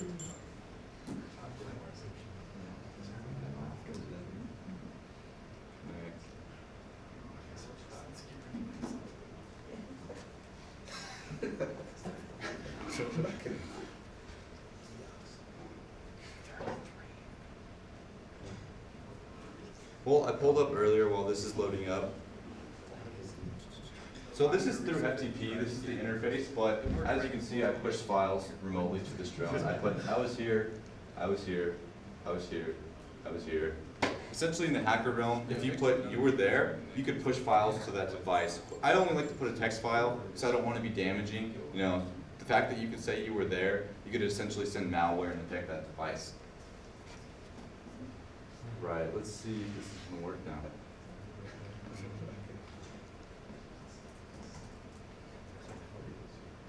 No. Well, I pulled up earlier while this is loading up. So this is through FTP, this is the interface, but as you can see, I push files from the system. I was here, I was here, I was here, I was here. Essentially in the hacker realm, if you put you were there, you could push files to that device. I don't like to put a text file, so I don't want to be damaging. You know, the fact that you can say you were there, you could essentially send malware and affect that device. Right, let's see. Well, that's why I took screenshots of my presentation. I can go back to that.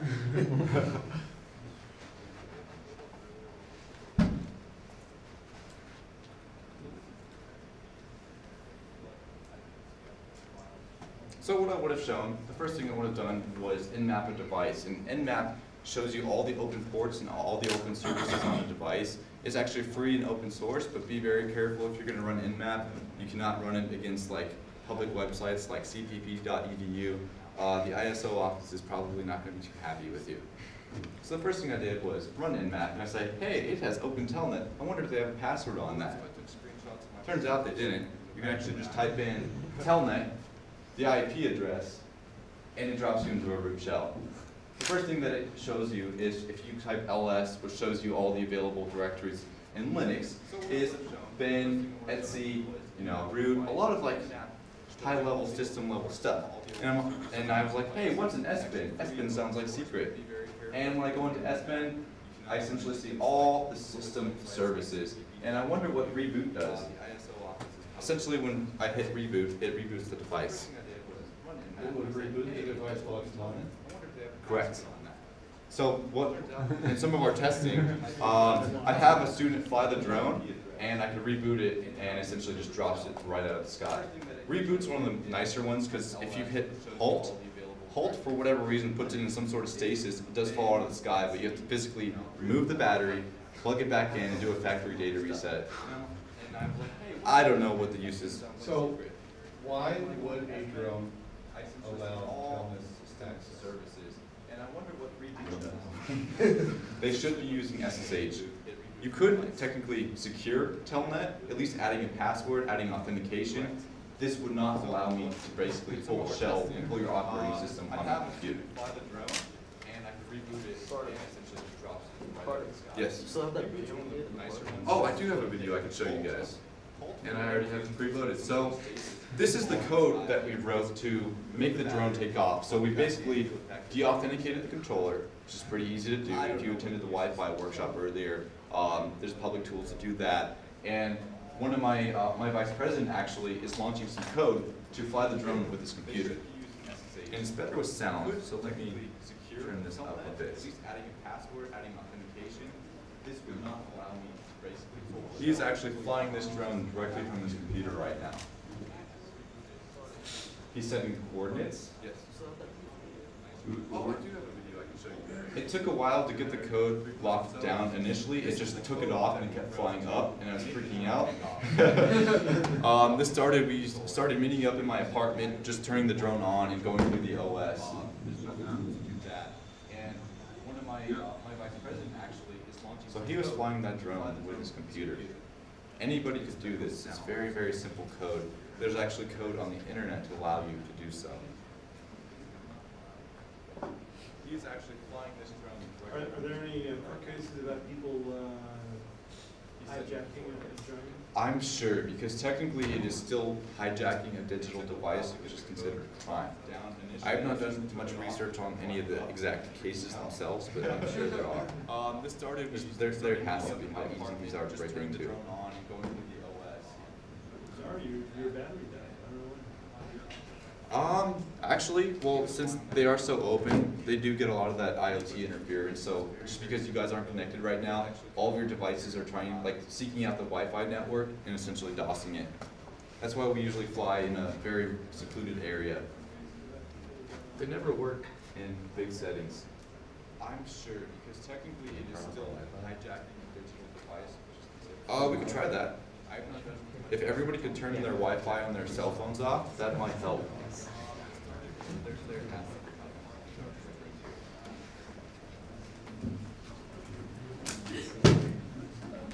No, so much will pick up.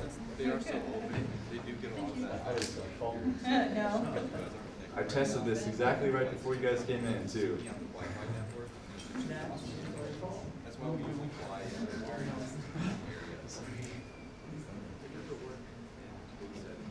All right, so any further questions on drone security? Really, as an industry, I think this is an opportunity for both students and professionals to actually create a service. I gave this presentation at HTCIA recently, and I'm actually in the process of discussing a pen test for drones, essentially. So there's something called an RFP, Request for Pen Test. I believe in the future there could be something called an RFDP, Request for Drone Pen Test. I think we need to take security more seriously, and penetration tests are the only possible way. I don't know if you guys watched the Super Bowl, but I was having a nightmare in my head. I don't know if you guys knew, but that was done by one controller. If that one controller was compromised, you would have had a drone army at your disposal. So, I gave this presentation at HTCIA one last time. I don't think this is going to work. That's pretty much all, folks. I'll have these drones up here if you guys want to come up and check them out. I've got my selfie drone. It's not on right now, but it's pretty cool. It folds up in your pocket. It's only about 50 bucks. They're pretty cool. Just make sure you follow the regulations in flying drones legally, please. Your cell phone. All you do is download an app. All of the Wi-Fi drones, it's all done through Wi-Fi. They spin up their own Wi-Fi network. They don't have internet connection, but that's how they communicate. And again, it doesn't have a password. Anyone can technically connect to it, download the app, and fly your drone that way. But we've reverse engineered the communication protocols and got in how the manufacturer wrote their apps. I'll have these drones up here if you guys want to come up and check them out. Questions, concerns? Selfie drone? Yes, sir. So like, could you, like, now that you do, like, go into that drone and make it so like no one can use that exploit anymore, or are they written in such a way that you can't just undo that? Technically, adding authentication on both FTP, Telnet, and the Wi-Fi network would prevent all of my exploits because I wouldn't be able to connect to it myself. The reason my exploits worked is because I reverse engineered the app itself, and I'm sending the drone my commands instead of the drone's commands. But if you added authentication, I couldn't even connect to the drone in general. And got in how the manufacturer. So like, could you right now, if you wanted to, go into that drone and patch up all the stuff? Yeah, pretty much. I mean, it's basic Linux skills, so adding passwords and then keeping myself out. Yes. So if you wanted to do that, would you just go up and like connect back to the drone and just go to technically adding authentication. Yep. And I don't know why by default it has no password on the Wi-Fi network. Must be like Starbucks gets Wi-Fi. You can essentially create a honeypot. Oh yeah, through OpenFTP. That's how you guys saw my screenshot. Carter was here. I'll go back to that. Actually, this was not a screenshot. I did this right before you guys came in. This is through FTP. I can push files, and I can also pull files. So if there's any videos on there, I can pull files. But through OpenFTP, technically, if someone connects to the device, you could push a file to their device through FTP. Yes, sir. Is there any way to really talk to the firmware through connection to an SD card? So you could like get into their drone and perhaps push a lot more power to one more than the other. Through OpenFTP. That's where the radio frequency drones do a lot better because they do have a higher frequency range. But the Wi-Fi drones, it's all unencrypted. If you implemented SSH, that would be the best bet for you. But can you, like, just to connect to something like push files, an SD, you gotta do it all the firmware, videos on there, I can pull files. Is that possible at all? I haven't seen that, actually. If someone connects to the device, push a file to their device through FTP. Yes, sir. Further questions? So if you guys are interested in doing some drone research, the Parrots are probably the best bet to start. You know, they have open everything. Just do it safely. Make sure if you're going to go out hacking, make sure you're in a field and you have permission to fly it there. It's a lot of fun, and you know, physically seeing something fall out of the sky because of commands you're sending through your computer is really cool to see. And like I said, it's very, very, very easy. You know, I teach students how to do this in about 10 minutes, and I'll walk them through and allow them to essentially shut down the drone remotely. Doing the deauthentication attacks is a little more advanced. It requires an alpha, aircrack NG, and Kali Linux, but very easy to do as well. You can just Google how to deauthenticate a controller. All you need is their MAC address, or essentially you can just sniff for open networks and that connection and just find it that way as well. Just do it safely. Make sure if you're going to go out hacking, make sure you're in the field and you have permission to fly it. Yeah, yeah. That was really hard to find. They're not easy to buy, but Amazon has them and they take a couple weeks to come. And like I said, it's very, very, very easy. You know, I teach. I'm not too familiar with them actually. 5 or 9 DVI. Allow them to essentially shut down the drone. Doing the deauthentication attacks is a little more advanced. With the alphas are essentially using alphas for the alpha. But very easy to do. If you're doing it for like a whole test, the 5 is fine. You don't really need too much connection when it comes to like a very network. If you want to do the big boy stuff, you can essentially just use a different antenna. Yeah. If you can't source, they're not easy to buy, but Amazon has industrial antennas, like a better one. And I'd say you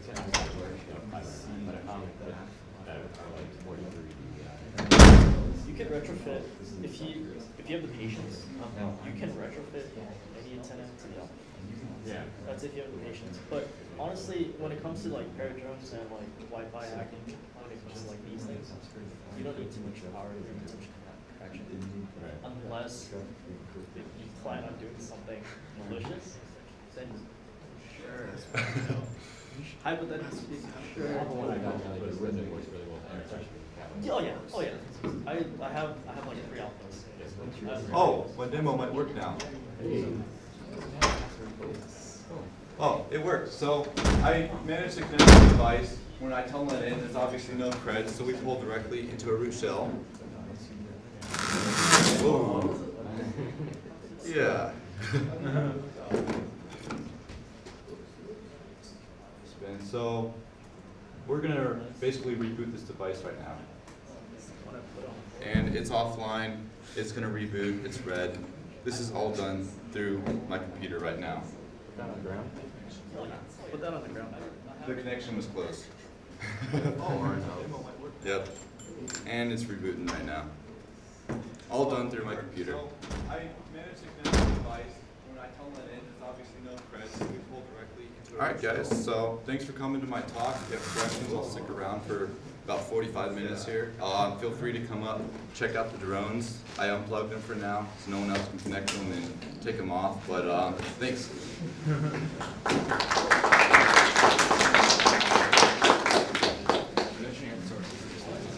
Yeah, I'll give you my card. I can just email it to you.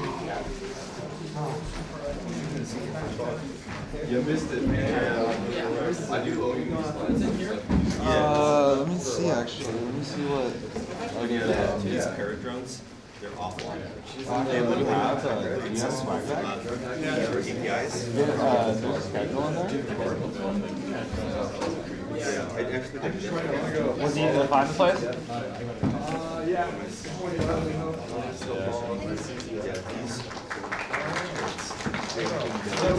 That way you can get like your Yes. Or if you want to do stuff. The parrots like yeah, I would sure do. This they go online and they cover paste the open source guide. So it's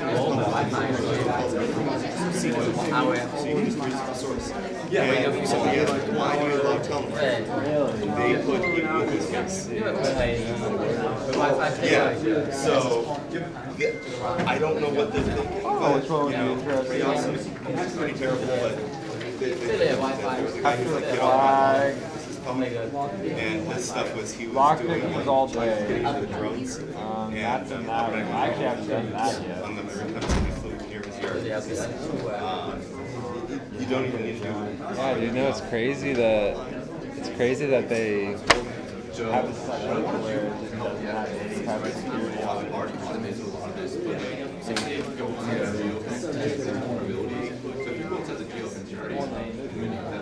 It's all manual. There's a paragraph policy to airspace. Hard part of that. You can automate the operating code. It's hard to tell that command specifically for AR drones. Yeah, it's not too difficult. No, I've already made. I've got a proof of concept on the code. Yeah, because Yeah, and they're limited range, so if something's flying above side of the Like it's going to like 5 a.m. but you can get a Wi-Fi extender. I know. Well, like Right now, it's like use Joe. Use it as a selfie drone. Yeah, I went in there. Right now, it's straight up to DDoS. Yeah, you can also probably video feed. It's probably the size of this table. Those things were And for whatever reason, it's got I like was in my room and I started playing with it. it's all these use open work. I opened it, checked it out. Hold that.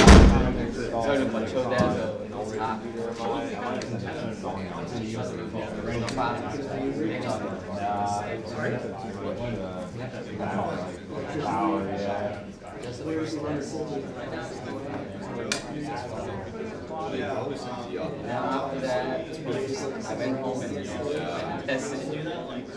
Hit the fence a little bit. Second time, it's just Yeah. He had it for, but then he now he just does everything. So they have the money to keep that.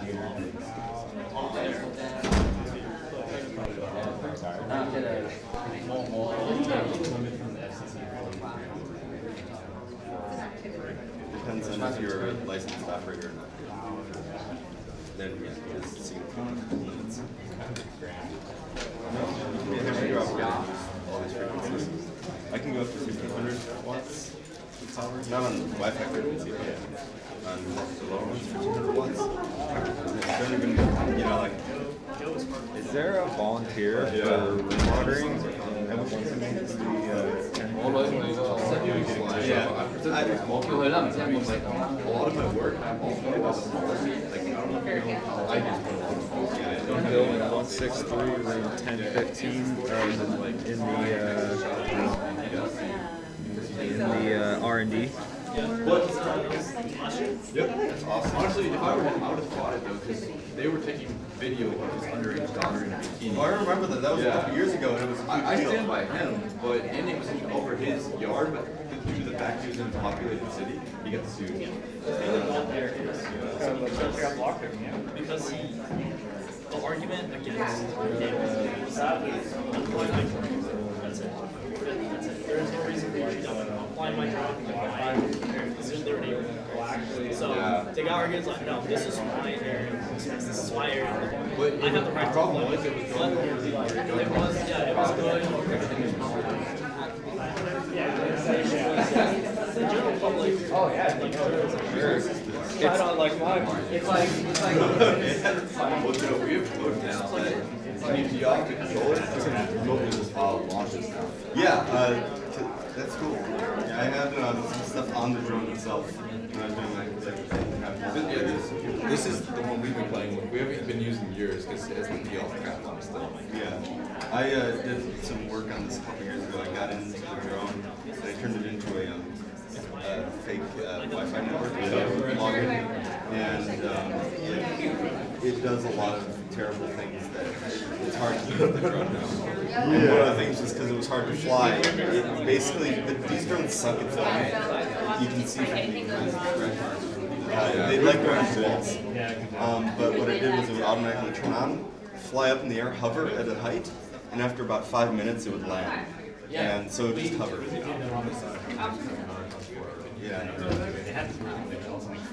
Yeah, there's an emergency mode. I don't know why it's in the code. It's emergency defense. And I don't know what, they don't document what it is, but when you do it, the drone turns on, like it's here, it will activate these, so it'll fly backwards, and I don't know why. You can activate it while flying around the ground, but I don't know why. And what it'll do is it'll just fly backwards like this for no apparent reason. But it's a button on the app and in the API. So you fly it, but It was weird. so I don't know. It's janky. What I want to try to do is through FTP, so if you connect to my device, I'll just automatically push the files to your computer or device. That's crazy. We actually had that one. It was through the web interface. We had a, that was part of the research. If you check it out, Yeah. we had a dropper on it, and so when you connected That's in, it just automatically. it's like it's so open, you know. People, if you need any Wi-Fi network, free Wi-Fi, everyone's using that. Yeah, that's good. It had a dropper. Surprisingly, we found that Android was the most secure in this sense. We just told we had the web server do an auto download, and Android was like, "Warning, you can't do this." You know, it'd be like it would display notifications. iOS would download it, but we didn't have any iOS malware, but it would automatically let the file download. And Windows was just like, "Sure, I'll do everything you want." Of course, Windows would, but it was just super weird. And yeah, that was a lot of fun. Have you seen Sammy's research on this? He's probably the pioneer of AR drones. It's he did so much stuff way back when, and his original thing was because he didn't have access to the internal part of the drone, or he didn't care to, because it's very limited. He took a Raspberry Pi and he strapped it onto the top of the drone and flew it, and that was how he did all his attacks. It just piggybacked off the power. Nowadays, with the zeros, you can do a lot more stuff on these drones. The zero Ws. I wish I had those when I was doing the stuff back. Yeah, we also have another doing a search and rescue drone, rover, Wi-Fi, and we're thinking about putting one 6.1 drone back as a midway. Just like the only problem with that is it's a proof of concept. Yeah. The only problem with that is most drones, these Wi-Fi ones, it's a pain to get the dual channel. But if you're able to pilot it, it's easy. Yeah, we're thinking about drone being Wi-Fi being on the grid. Oh, okay, yeah, We that have makes a sense. connected back to the other, just like we did in just This one, these parrots actually have a hidden feature in them. It's a, it's called, there's one mode called multiplayer, and part of multiplayer means it connects to another SSID. So we were actually able to join ours to a travel router, and then the travel router was bridged to CPP, and then that allowed us to get online. And then it was able to do internet things off of the drone directly. But it was very janky. I have a card, I just don't have one with me if you want. Hey Joe, give me these slides. Sweet. I wish I could have been here. Okay.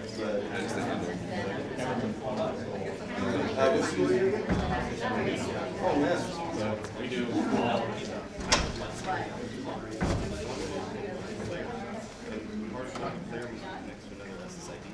So we were actually to travel router, and then the travel router was bridged to CPP. And then that allowed us to get online. And then it was able to do internet things off of the drone directly. But it was very janky. I have a card, I just don't know if maybe one. Sweet. I wish I could have been here.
Would you like her to? You want me to force her to?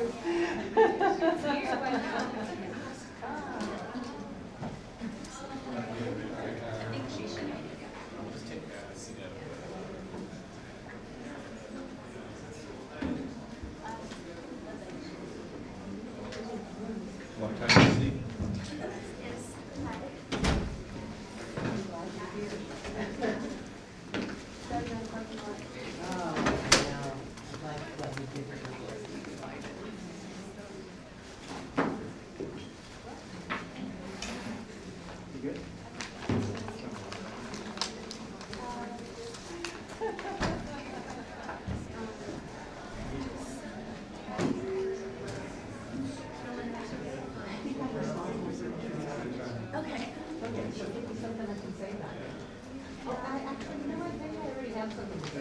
What's your last name?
I'll do it.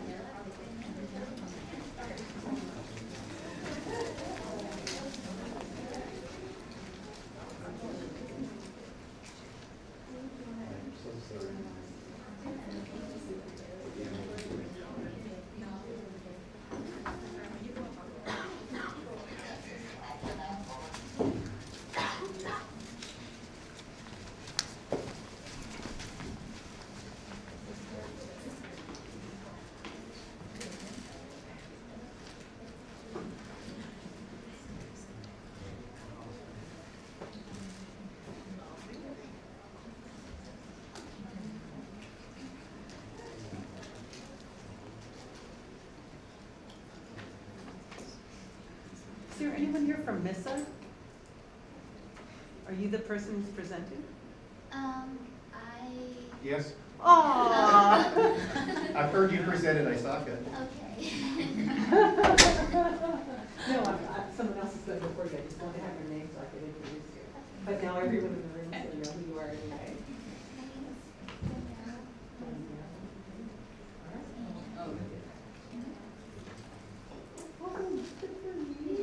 Gigantic job. Everybody must have had a hard time convincing you to do this because you must be exhausted. I hear it. Are you from this? Are you the person that presented? Yes. Aww. I've heard you present at ISACA.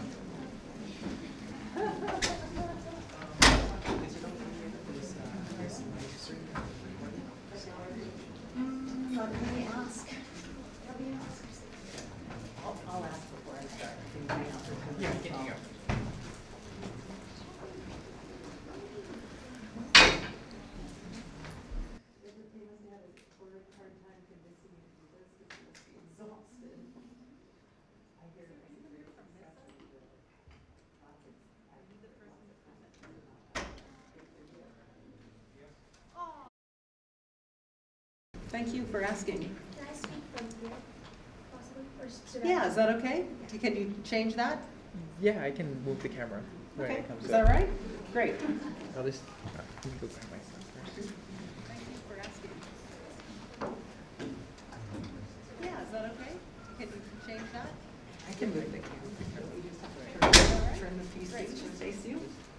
I can sit there, but I don't. Yeah, if you're comfortable there, we're good with that.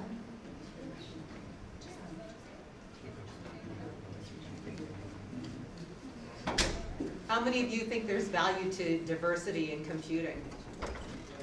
Yeah, I guess you wouldn't be here if you went preaching to the choir. And you know, as we set this up, I kept thinking about that model, the recent, what was it an ad for? It was in the news like a month ago because they did an ad where it was a protest march, and Jenner, what's the name of the model? Someone Jenner, Bruce Jenner's or daughter, right? And she rips her wig off and she goes and she hands, was it Coke or Pepsi or something? I was thinking Dr. Pepper, Pepsi, right? And what is the problem with that? How could that problem have been avoided? Or how do we think? How would the media think that we could say that problem would be avoided? She rips her wig off and she goes and she hands, was it Coke or Pepsi? By maybe having a diverse face in the room to tell them, oh, I don't think that's a good idea, that ad seems a little tacky or something, right? And if you have a diverse view and lots of people looking at creating something, then maybe you avoid problems like that. So, so this panel, and I gotta thank Benjamin for letting us kind of crash Tech Symposium and have people come in and talk about different things. And so what we've got at the beginning of this track is lightning rounds, and the speakers are Kyra Dieters, Tamra from AT&T, if she gets here, Avanade scholar Barbe Marquez is going to talk about her experience on campus as an Avanade scholar, and Danielle Nguyen, who was the ITC chair this term or this year for Mrs. Technology competition, a giant task that requires a ton of work and very little sleep. Then we're going to have a mixer where there's going to be 3 women from industry that people can in small groups go to ask them anything. Actually, I didn't tell them that when I asked them to show up. Ask them anything about careers and their jobs and what it's like to work in technology. And we've got Tamara White from Avanade, Hayat Jabir from Kaiser Permanente, and I'm hoping we see Mimi Tai Chen, who's an IT consultant, and if she doesn't show up, I'll tell you about my career in the aerospace industry. If you haven't heard that sad story already. So our first speaker, let me introduce Kyra Dieters, and she is actually from Troy High School. And when we were talking about this event, I had probably 10 people say, oh, you should get Kyra, you should get Kyra. So many people mentioned her that I am thrilled that you are here, and I think you have a lot to say about technology. And without further ado, I'll give the floor to you. Hi, I'm Kyra Dieters. I'm known as the wheelchair and the dog. I have some physical and mental disabilities, and I'm here to talk to you about diversity. So why is it important? As you mentioned, it can bring a diverse viewpoint to a workplace and give different perspectives on things. Now, another thing is if you automatically, so I'm going to talk about sexism as an example, but there are many types of prejudices and they all follow a similar pattern. So for sexism, if you automatically disqualify 50% of your possible applicants, you're not getting the best talent possible for your company or school. And so if we get more women into STEM, we will have a wider talent pool to pick from. And the thing is, STEM already has too many job openings that are unfilled. We cannot afford to disqualify entrants based on arbitrary matters. So, like you said, wider perspectives can increase a company's consumer base and avoid PR mishaps. One example is the Apple Watch. They recently introduced a feature for wheelchair users so that they can track their fitness too without the whole step counter thing. And of course, you know, figured it out eventually, but that feature might have come along a lot earlier if they had had someone in a wheelchair on their team. But how much of a problem is this?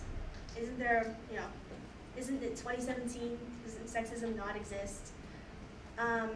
It's a bigger problem in some areas than others. STEM is one of the areas where it's a bigger problem. So I'm going to talk to you about some studies done on this. There was one done by Microsoft in Europe, and it showed that around the age of 11, girls became really interested in STEM. But then by the age of 15, they lost interest. And 3/5 of those girls said that they would feel more confident pursuing a STEM career if men and women were already equally employed. So basically they were put off of going into STEM fields because of a lack of diversity. And another study, it showed that girls were more likely to assume that an intelligent person is male. And they were more likely to assume this by the age of 6. That means by the age of 6, they had already been exposed to enough sexist attitudes to assume that women were not going to be the intelligent ones. If they were told about an intelligent person, they would assume that that person is male. And these are 6-year-olds.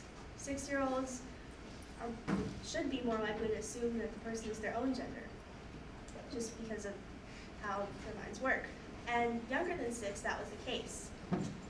But they were exposed to enough sexism by age 6 that they started to see intelligent people as more likely to be male. Another study was done examining attitudes on women worldwide. And in one part of the study, participants were asked, to what extent do you agree or disagree with the following statement? I believe men are more capable of doing things in society, such as working, earning money, being educated, and teaching than women. So worldwide, about 25% agreed with this statement, 25% of people. And you might think, okay, well that's worldwide. In the US, sexism is a lot less present, right? Well, in the US, 22% of people agreed with this statement. Not a whole lot better. They were also asked, to what extent do you agree or disagree with the following statement? I believe that women are inferior to men. Worldwide, 18% of people agreed with this statement. Again, you might think, in the US, that's going to be better, right? Well, in the US, 17% of people agreed with this statement. Now, obviously, that's a lot lower than it was, 100, 200 years ago, but that's still way too high. And the interesting thing was, men and women were equally likely to agree with these statements, which might not make any sense, but I'll go into that more later. So, there are all these women in STEM initiatives that talk about, let's get women into STEM, let's have scholarships for women, let's have women-only events. And some people might say, okay, women actually have an advantage over men because of all these things. However, if that were the case, you would see more women than men in STEM industries, and you don't. These initiatives aren't so much for the people who actually take part in them. They're for the next generation. Therefore, their job is to create role models so that little kids who are the age of 6, they can see someone intelligent that's a woman and say, hey, that can be me. And so you need these role models. And these programs that get women into STEM, they might not be perfectly fair, they might not be perfect, but they're the best we have because we need role models for young children so that they can see themselves and they know, hey, I can do that too. And so back to the concept of implicit bias. There's a study done by Yale researchers, and basically they took members of a science faculty at a university and they gave them a bunch of applications, and there was an identical set. One had male names and one had female names. And it was the same exact application, but science faculty members were more likely to view female applicants as less competent and less hireable. And male applicants were also offered a higher starting salary and more mentoring opportunities. Another interesting thing about this study was that both male and female faculty members were equally biased, meaning women were also biased against women. And this is because of implicit bias. What that means is it's a subconscious bias, which many people don't know they have. But because of the society they grew up in, it's something that exists. Now, in this subconscious bias, everyone is complicit in this. There are very few people who don't have this bias. It's how you're raised. And it's not something that's like, oh, you're a bad person, you're a sexist, horrible person. That's not the case. It's just how you're raised. But it's still something that needs to be addressed. And I mean, even I've done that before. I was looking at kids for tryouts for the cybersecurity team, and I had to check and make sure, okay, how would I view this girl if she were male? And sometimes I would have viewed her more positively, and I needed to check that and make sure that my own biases weren't influencing my decisions. So it's things like that that you can do to make sure that your biases don't get out of control and affect decisions. And so implicit bias is what causes some people to just assume that women are of a lesser status. For instance, my mom is a doctor, and some people walk into her office and ask, "Where's the doctor?" And she, but when she says, "Oh, I'm the doctor," most people say, "Oh, I'm sorry," because they didn't intend to be sexist there. But they did assume something. Another example is when I was doing tryouts, a kid came up to me and asked, "What are you trying out for?" I said, "I'm the commander. I'm the one who decides if you make the team or not." And the look on his face is pretty priceless. But yeah, and so he didn't ask, "Are you trying out?" which would have been a more neutral question. He assumed that I was trying out and that I wasn't one of the people running the tryouts. So these are some examples of this implicit bias. This is the same bias that causes some people to assume that the woman's going to be the secretary instead of the boss, that she's going to be the assistant instead of the manager. And these attitudes are more prevalent in the STEM field than other fields. And the thing is, like I said, you see these biases in women too. Women will assume that my mom's not a doctor in the room, just as much as men will assume that. And like I said, they don't mean to be sexist. This isn't intentional, it's something that they want to do. A lot of these people, if you ask them, "Are you sexist?" they say, "No way." And that's a good thing, but it's not quite far enough. We need people to address the subconscious biases, because those are the ones that lead to women being hired less than men for the same exact application. Those are the biases that keep women out of STEM fields. And like I said, these biases apply to other minority groups as well. I'm using women as an example, but there have been similar studies done on racial minorities and LGBT people, and similar results were found, that people were biased and more likely to hire people from majority groups. And that's just how people were raised. If you're raised seeing, only men as successful in STEM, only Bill Gates and Steve Jobs, then, it's kind of natural to associate that with success instead of women. Likewise, you all grow up having moms raise you, you're more likely to assume women are going to be more nurturing and loving parents, which isn't always the case. And gender really doesn't have anything to do with that. So these are some examples of implicit bias. And like I said, it's a big problem. It's something that needs to be addressed.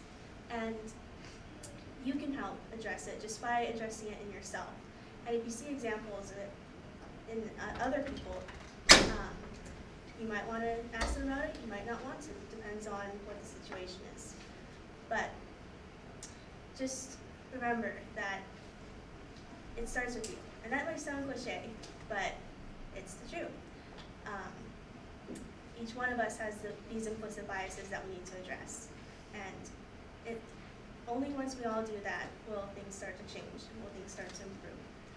So I ask you, address those biases. Make sure that you are taking things from a neutral perspective. And with that, we can form a more diverse group of people in STEM and make the world a more accepting place in general. Thank you.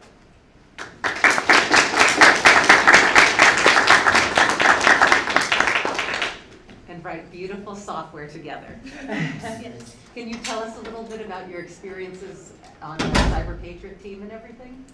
So when I first joined the Cyber Patriot team, there was about 10 of us on the team, and we would go to Ben's house for practices. And of the 10 people, I would be the only girl on the team. And I got a lot of questions like, oh, aren't you intimidated by being the only girl? How do you do this? How do you, isn't it scary? And I'd say, no, I enjoy it too much. But the thing is, I've had girls who joined the team later tell me, oh yeah, I was kind of nervous about joining some of the other STEM groups on campus because they were all male. But when I saw that the Cyber Patriot team had a girl there, I decided, I think that team seems more like the one for me. And so my freshman year, I was the one girl out of those 10 people, and now I'm happy to report that our teams overall have 40% women. And that's increased over the years, and I think that's a pretty big accomplishment, because in most areas of STEM industry, that number is a lot lower. Yeah, and another thing that happened, so I teach younger students, and when I was a freshman, there are a lot more sexist attitudes around me. And I explained to them that there's sexism and you will be one of the only women in your classes in college. And they were shocked to hear that. They were very surprised. And I was really proud of that because that means that the environment I created for them to train was a less sexist one. So much so that they didn't really even realize it existed. Now the world will be different for them after high school. They might encounter more sexism in college or in the workforce, but at least they're not going to be deterred. And hopefully by the time they get to college, they know they're passionate about STEM, that they're not going to let sexism get in their way. Any other questions?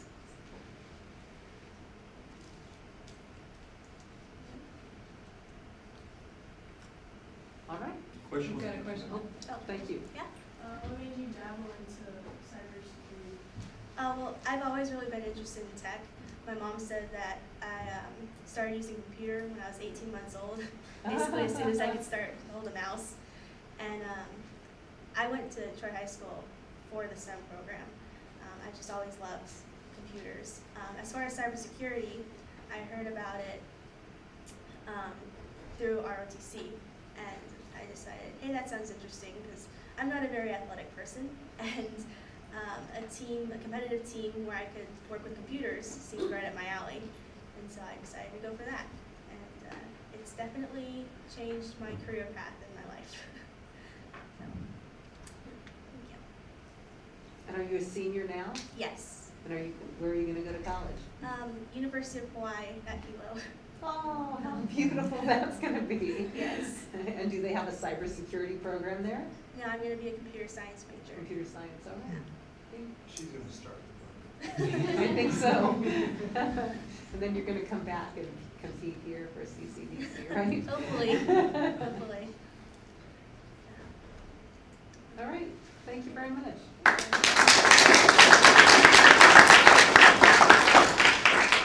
It was really nice to meet you. I heard so much about you, and now I know even more. Our next lightning speaker. Where is she? Oh, thank you. You disappeared too. Katari Fawn and Barbe Marquez. And let me tell you a little bit about the Avanade scholarships for women on campus here. Mitch Hill was a student in economics here a long time ago. He actually lived in the dorms over here and had a roommate, and was really inspired by an old colleague of mine, Don Bell, in the CIS department, and built the company Avanade into a global, gigantic company with 20,000, is that what you said?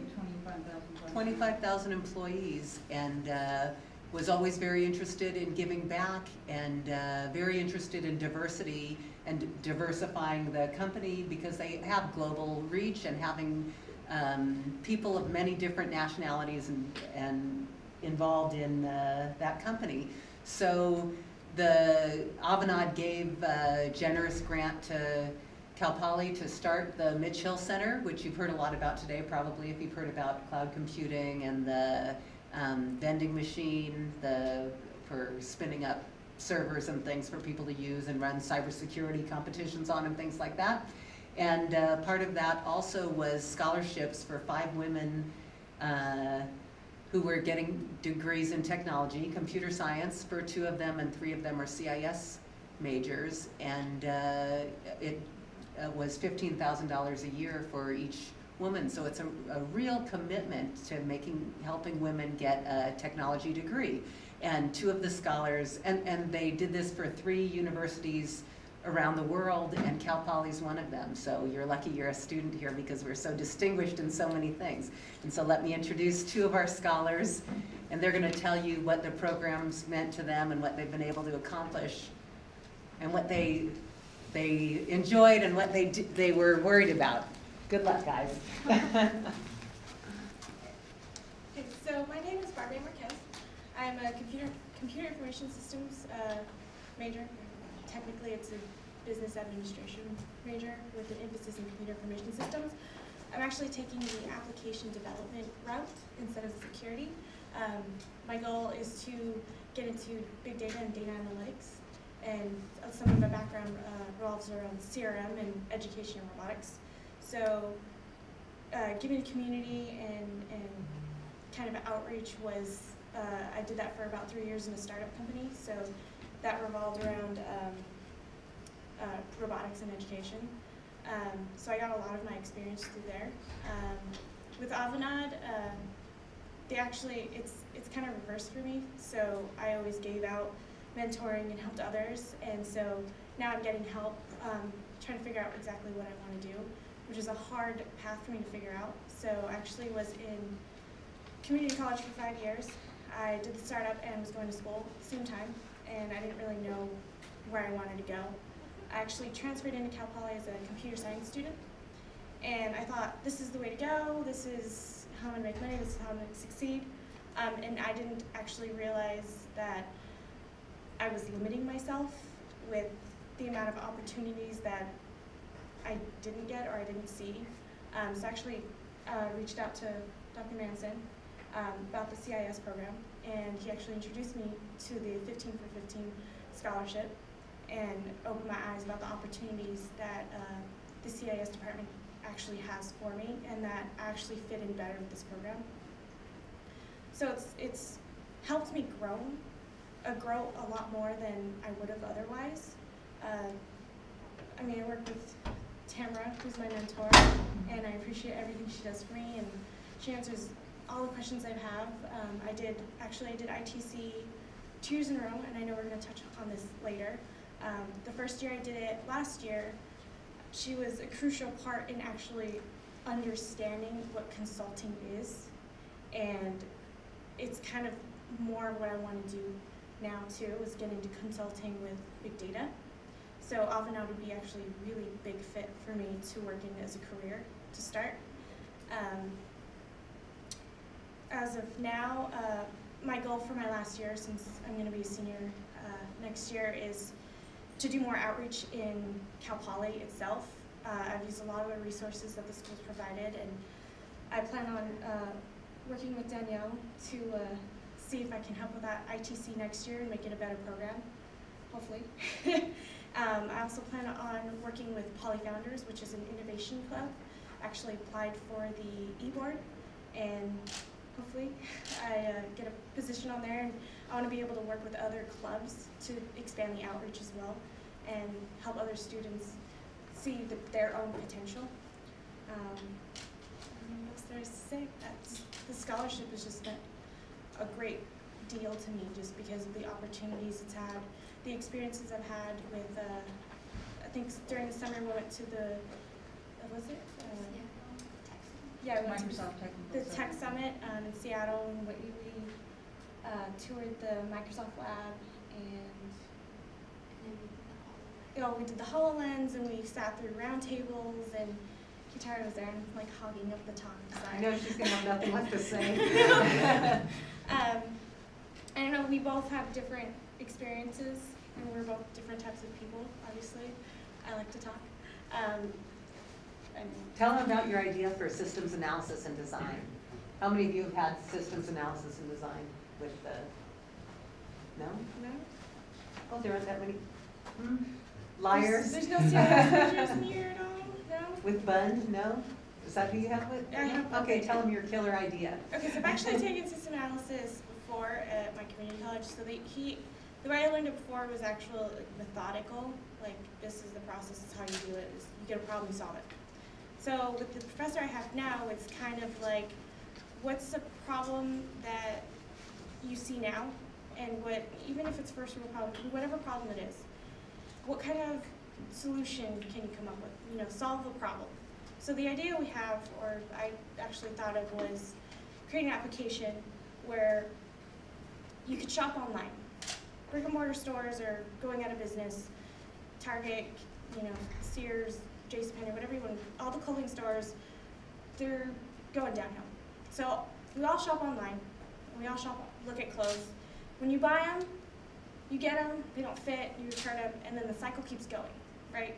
So the idea is to actually make a 2D model where you can actually create like a closet, select the items that you want to see together or try, and it's just comparing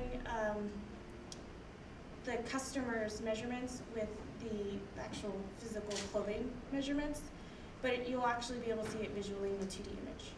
So I was talking with Tamara briefly about this, and I know there's different technologies out there that utilize like 3D or custom, but I haven't really seen anything like how I explained with the closet and being able to see a 2D visual and being able to kind of span different kind of brands. So that's the kind of idea that I had for system analysis. So it's kind of an innovation and kind of working through some ideas. So yeah. And they're doing a team project, and now the rest of the team is like, oh no, now we have to implement, we have to do all this modeling. I talked a lot. I want her to talk about herself a little bit. All right. So my name is Kate Tari, and I am currently a 4th year at Cal Poly Pomona, graduating with computer science. This is actually my last quarter here, so I will be graduating this spring. And just to tell you a little bit about myself, back when I was in high school, I still have not decided to go into like a tech field. I didn't know what I wanted to do when I was going into college, and so then I came to Cal Poly with computer science, but I didn't really know what I was doing or what I wanted to do after I graduate. And I think in the 2nd year I found out about this Alvina scholarship program, and when I was applying for this, I was really excited because it's other than the grant itself, they also provide mentorship and also provides helps and try to help you figure out what you want to do when you graduate. So I was really thankful, and I was really excited for those opportunities. So I applied for the scholarship, and I was really happy that I got it, and I even got a mentor who helped me figure out what I want to do in life. And there was so many opportunities that I gained after talking to my mentor. This summer we went to a Seattle Tech Summit. I was able to network with so many business people out there. So that was a really great opportunity for me. Right now I think I know what I'm doing because I'm actually working with Alvina when I graduate as a solution developer. Kind of half consultant, half developer. So I'm really excited about that opportunity as well. Yeah. And right now I'm still taking a couple classes that involve app development, game development. It's just really fun to go out there and figure out what opportunity are out there, and it's really good to just build on that knowledge, even though that's not what you're going into. So yeah. So I know we talked about ourselves, but I don't know if you guys have any questions about Avanade or our scholarship, or more questions or specific questions. How do you sign up? How do I get more information about the scholarship? Do you have any information on that? Because I know. You come see me afterwards, and I'll give you some information about that. Thank you. Is there any question? Yes. So you said you got a job at how do you find those opportunities exactly? Do people come to you? Do you apply for it through just methods with a resume? Okay. So for the position at Alvina, I actually talked to John Lee, who is a vice president at the El Segundo branch. So since he knows me already, I kind of talked to him. I'm really interested in working for you after I graduate. So he told me need to like submit a resume and an application, so I have to like go through the whole process of doing the interview, like first phone call, second another phone call, and then third they will invite you to like the office and like have an interview with like a group of people who's interviewing there. So then after that they make the decision. Thank you. Any other questions?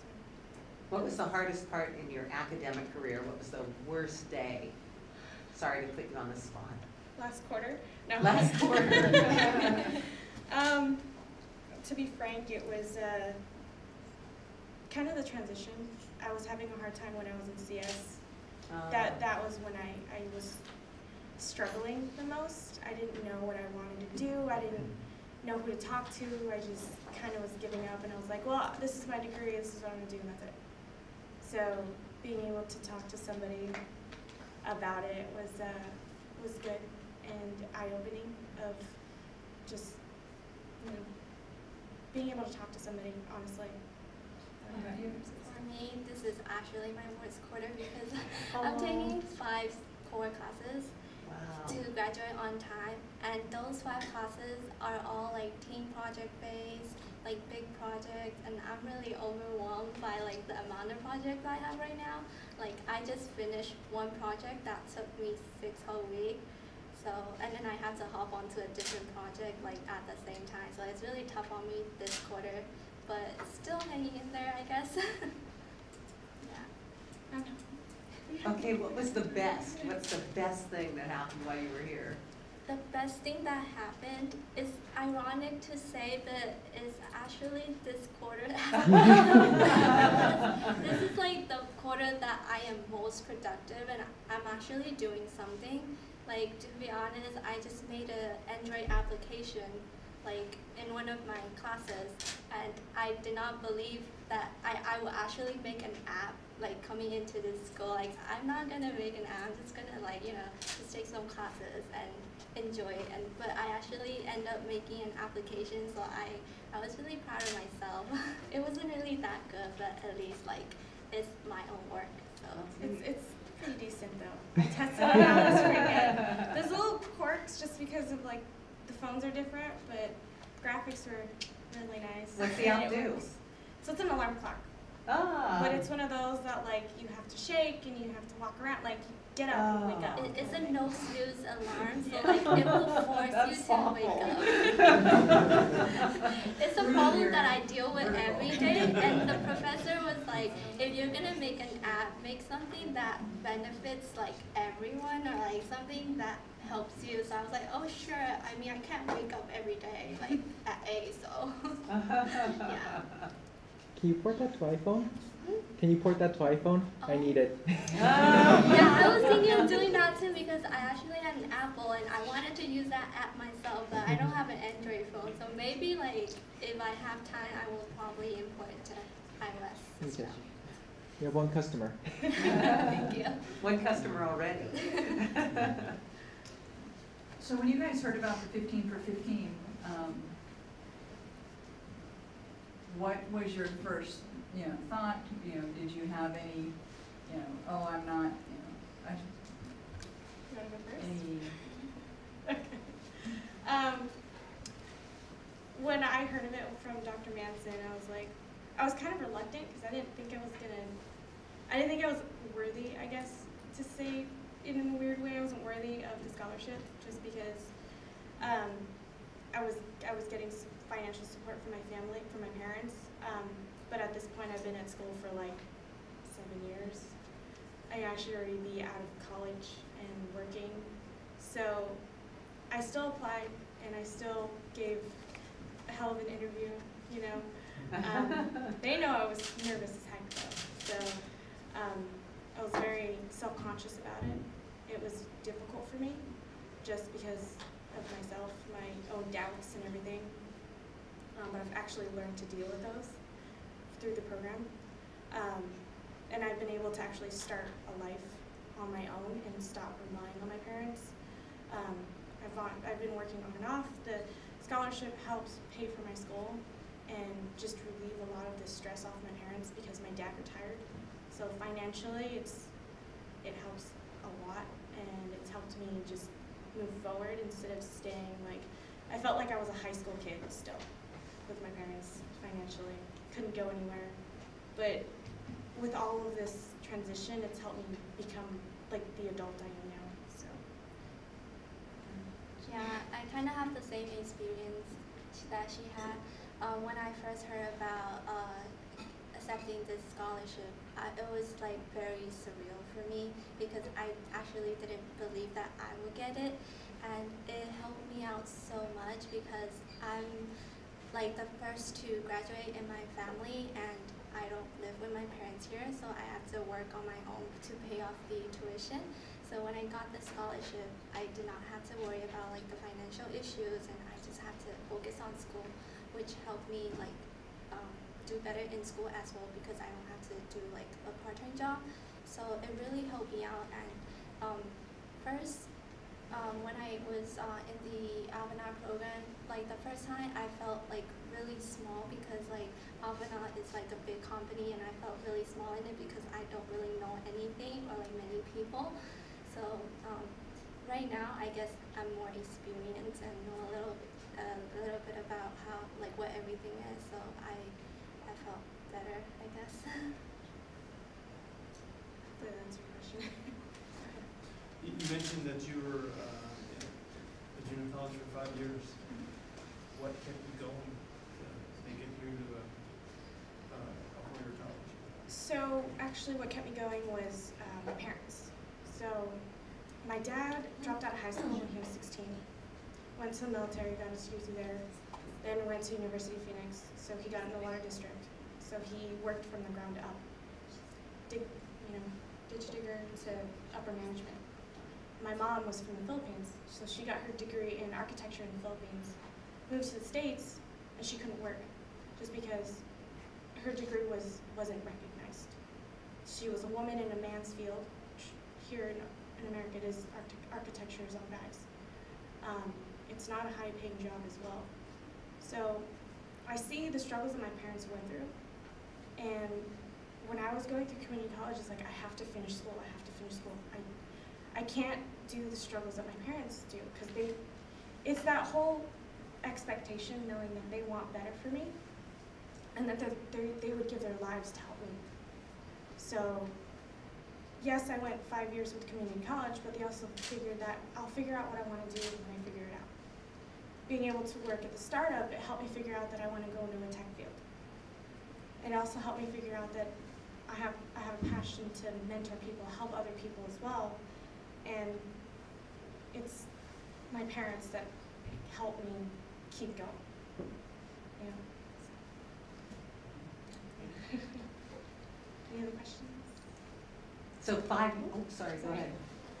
I have 2 questions. So for your idea about the clothing line with like the 2D modeling, I kind of have the same idea too. I'm a freshman at UC Irvine, but I'm undeclared, but I want to go into computer science, but at the same time, like, that's your startup, right? It's an idea. We're doing an analysis on it right now. Oh, an analysis. Yeah. Yeah, because I was going to ask, like, what are you guys going to, like, or like, what's your first step into order to succeed for that thought or that idea? So when you have an idea, it's an undeveloped idea. It's just, oh, hey, we could do this, right? You jump in and you go, oh, wait, there's a problem here, there's a problem there. So the way I say it is you need to create some type of analysis to figure out all the rough spots. Basically, you're going to pitch yourself the idea. Is this a good idea? Why is it a good idea? How much is it going to cost? How long is it going to take to make? You know, who's going to program it? Are you going to do it by yourself? It's just going through the whole process. And right now, since I'm working as a class project, I have a structured idea in my mind, but I'm also working with other people. So the idea is being developed with these other people, and it's the process of just filtering pros and cons. So best idea is if you have a great idea that you want to do, sit down and actually make your diagrams, figure out what the process is going to be, what you're going to use, what kind of databases, computers, who's the customer, who's your target audience, and kind of figure out what's the best way, like, route to take it. Because if you just sit there and say, it's a great idea, I'm going to do it, you're going to have the hardest road doing it. Because you're going to take one and you're gonna get blocked. Like there's gonna be a wall, like I can't figure this out. And a lot of people do that and they give up. So if you feel that way, take a step back, look at a big picture, take a different route. It's just a different path. So.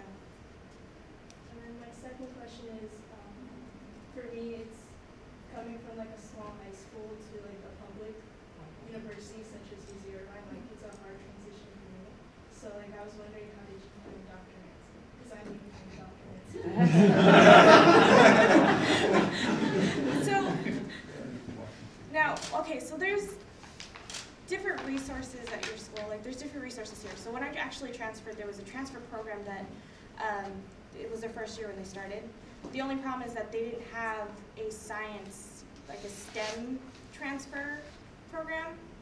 So no one actually understood if you're an engineer, if you're computer science, if you're in CIS, what to do. Like you don't know, no one knew what the classes were gonna be like or anything like that. But later down the line, that's why I actually applied for an ambassador position, which is a mentoring position at the school that will actually help students figure that out. Check with your school and see if there's any transfer like programs or anything like that that you can use as a resource. You could talk to professors that you have and just get to know them. They're people. They have knowledge about a lot of things. I've talked to Dr. Guthrie, I've talked to Tamara, I've talked to Dr. Manson, talked to the guy that's taking the pictures. Talk to people, get to know them, and you'll start learning a lot of things about yourself, and you'll start getting comfortable, and those resources, like, you come from a small college, it doesn't matter. You do you, and just be friends with everyone, because they will help you in the end. No one here is out to get you. We're all here to help you. I mean, you can always reach out to me too as well. I can give you my information later. You can always reach out to me and I can see what I can do. Thank you.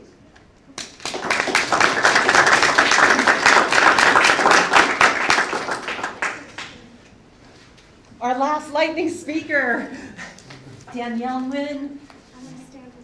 Oh, you are going to for support? Okay. She's going to be talking about how let me tell you what ITC, does everyone in here know what ITC is? No?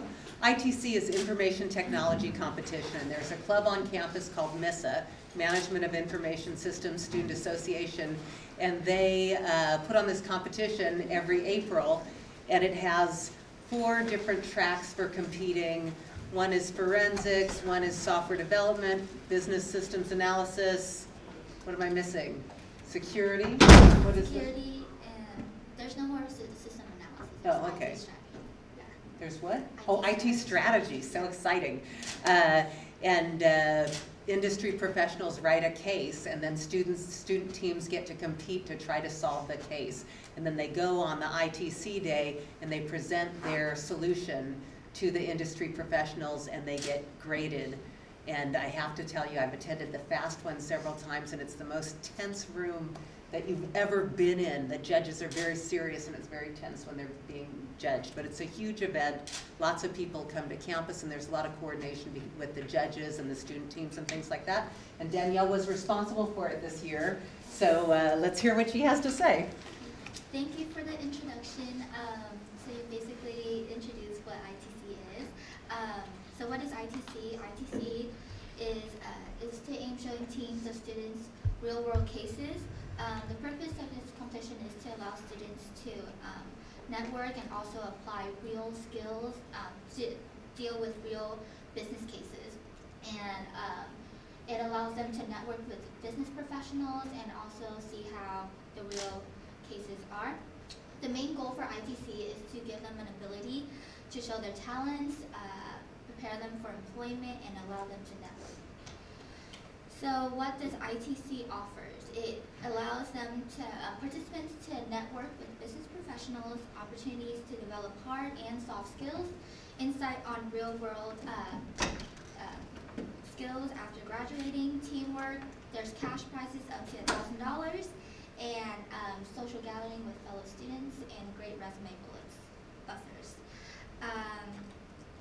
So the competition categories are IT strategy, IT security, digital forensics, and web application development.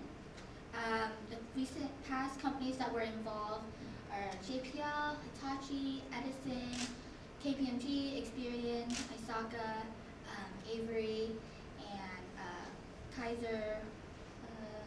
Let's see what we have here. To say a few. I didn't have to. And so yeah, we definitely had a lot of companies involved. So what's in it for the participants? Participants win cash prizes, opportunities to network, get constructive feedback from business professionals, and you know, if they do well and impress those judges, they might possibly end up getting a job or an internship from one of those companies. So with this event, I definitely learned a lot from being a project manager, kind of planning the whole event and trying to communicate with the ITC committee to help make this event possible. I talked to Dr. Manson, Matt Springle, and a few other Missa Ibor to help me out with this event. And during the time, I definitely had some struggles communicating with professionals and trying to reach out for sponsorships and participants from other schools. So for next year, like, we definitely want to improve on that with more participants outside of Cal Poly. So if there's anyone that's interested in participating next year, feel free to let me know after this. With this event, I definitely helped me land an internship this summer at City National Bank as a project manager intern. I'll be working, shadowing a project manager in the IT department, so it's going to be really exciting.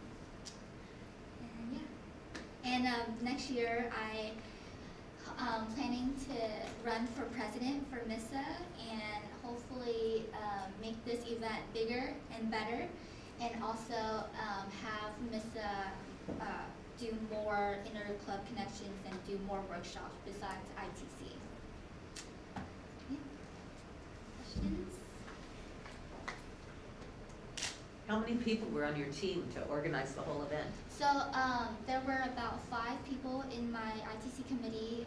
Those include the president, the VP, external VP, VP internal, the executive vice president, and the director of marketing, and also the CFO for the budgeting and administration and stuff. I just want to say something about this event because it has inspired me. I would not have done CCDC if Missa hadn't done ITC.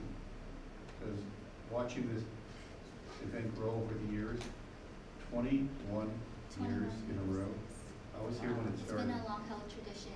Yeah. And this is truly a student-run event. You do everything. All we do is sign paperwork.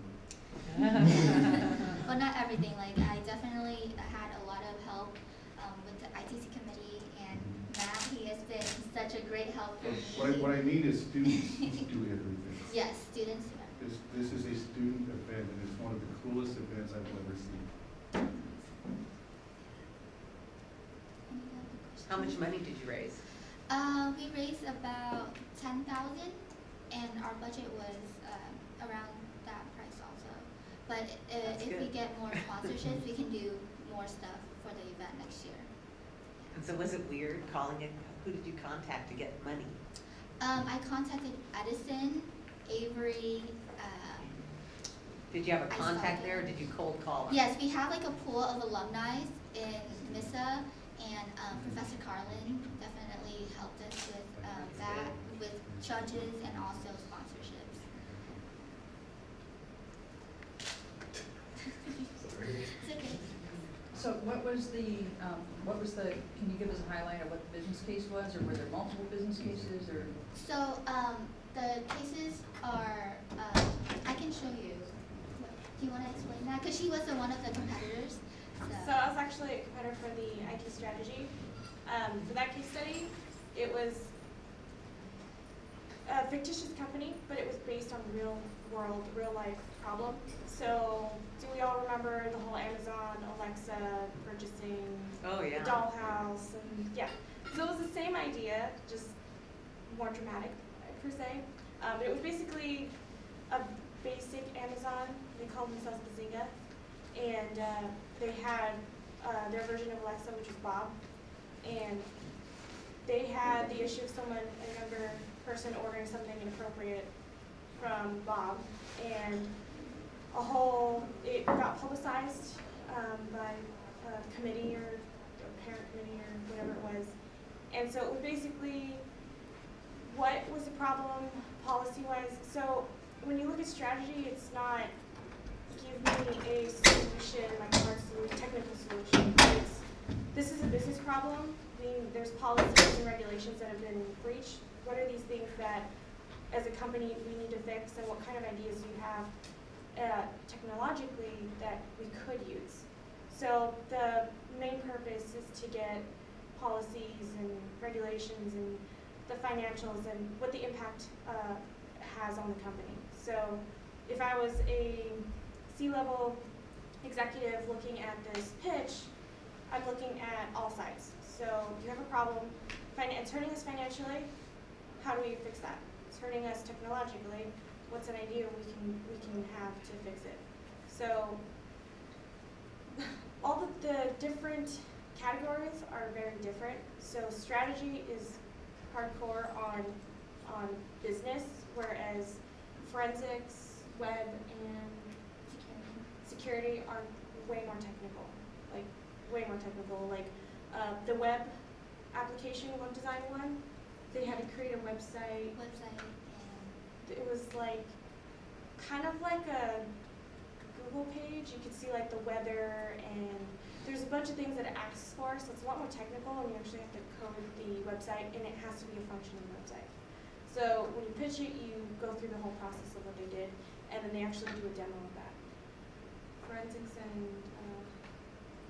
the other one I'm not sure of because I never competed in that. So I have no idea. Who is this competition open to? It's open for college students currently. Cal Poly Pomona. Past participants are from CSUN, San Bernardino, Cal State Fullerton. I'm not so If sure. you go high back school in students. time, we've had teams from San Diego, we've had teams from Fresno, we've had teams UCI. from all of Southern and Mid-California. Yeah. I don't know if we've had teams from Arizona, not a bad idea. We've had Harvey Mudd show up. Yeah, we had Harvey Mudd for a number of years. They used to win the programming competition. The first few years, it was C++. Harvey Mudd always won. Then we went to Java. Would you allow high school teams to play? I will talk to the committee about that and the administration. I don't know. Good question. You're gonna get an email. Okay. Well, if I get your contact information, My contact's here. I know.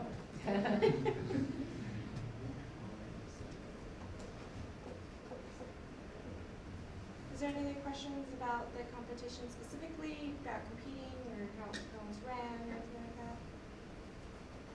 So you said you want to expand it for next year. What are your ideas? My ideas is to have definitely more involvement, participation from other schools.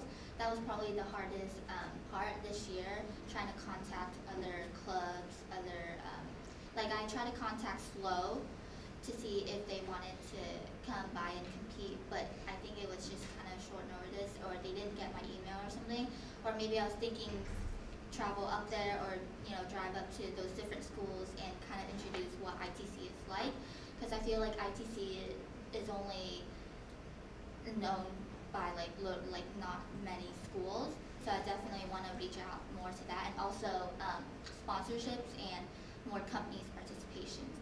And I think with MISA, I definitely want, in general, I want to do something more technical next year. I was talking to Dr. Pike and some of the Swift guys a couple days ago about having MISA doing more of like having data analytics workshops to have more of like the technical side, because right now MISA only has a little like professional development stuff. So with ITC, we want to have more workshops that can prepare for ITC, or have different categories besides this, or maybe doing like a data analytics category. question? So I'm just wondering about the actual competition. You talked about like there were 3 facets of it, and they were all like very technical. Yeah. You gave the example of the teams having to create something kind of like a Google page. So if everyone is creating the same type of application, the way it's graded, is it based on like, you know, the presentation? Is it based on what like is the best implementation? What is like the simplest code? What is like how do they decide which team is going to next? So they actually have a rubric that they go off of.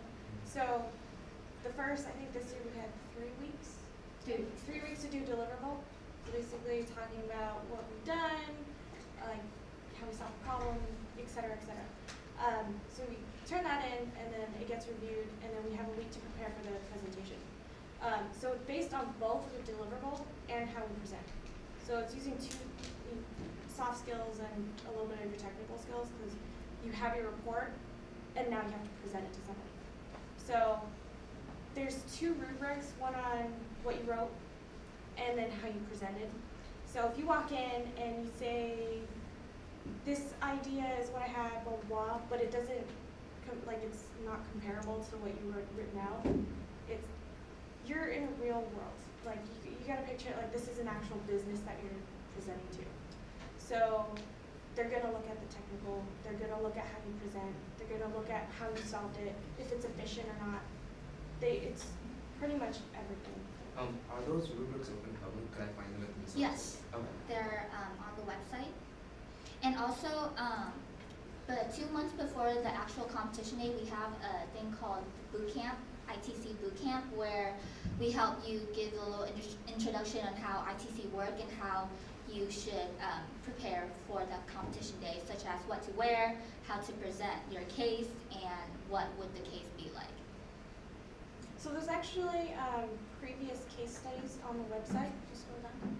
So these are past cases from last year. So if you actually want to take a look at the cases, and you can actually solve them yourself and see how you do with it. Here's the scoring for it. Very good.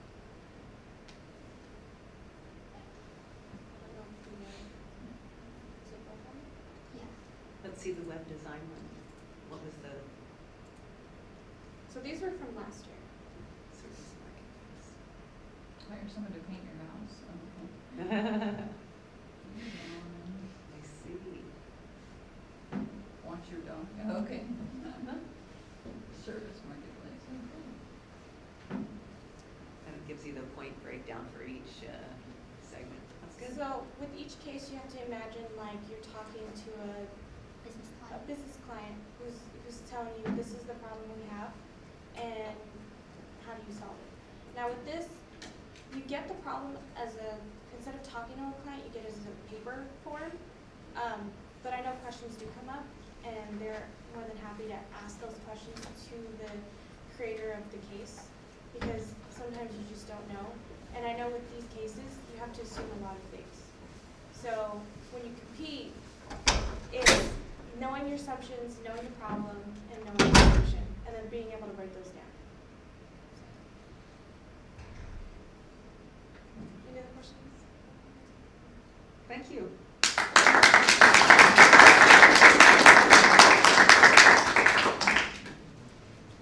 Did the person from AT&T ever get here? No, I guess not. Me too. Then we're done with lightning rounds, and what we're going to do now is divide into its activity time. You have perfect timing. And we're going to divide into the room into 3 sections. So I've got with me Mimi Tai Chen. She has experience as a consultant. She's a professor here also, and has a lot of experience in healthcare information. I'm sorry, I should let you introduce yourself, because you would do a better job. We've got Tamara White, and if you could take this section, or you take this section of the room, and she's from Avanade, and Hayat Jabbar from Edison. So why don't we, and you can say where you are, why don't we have the 3 of you introduce yourselves? Sure. Take like 4 minutes, and then, yeah, well, they're going to be asking you questions. Okay, so am I staying in this section, or is she going to go over there? Yeah, you stay here, that's good. Why don't you introduce yourself first? Okay, good afternoon. My name is Tamara White. As I said, I'm one of the Avanade mentors from the scholarship program.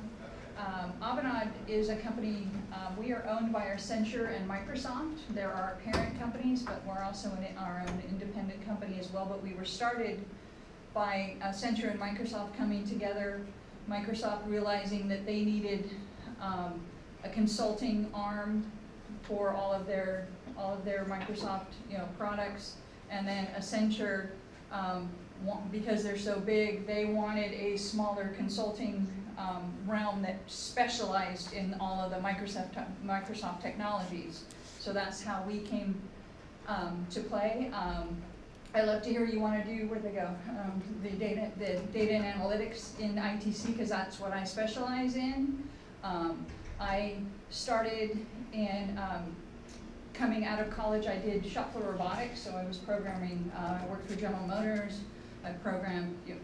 So I did robotics. I've worked several years in aerospace. I've got like 15 plus years in automotive.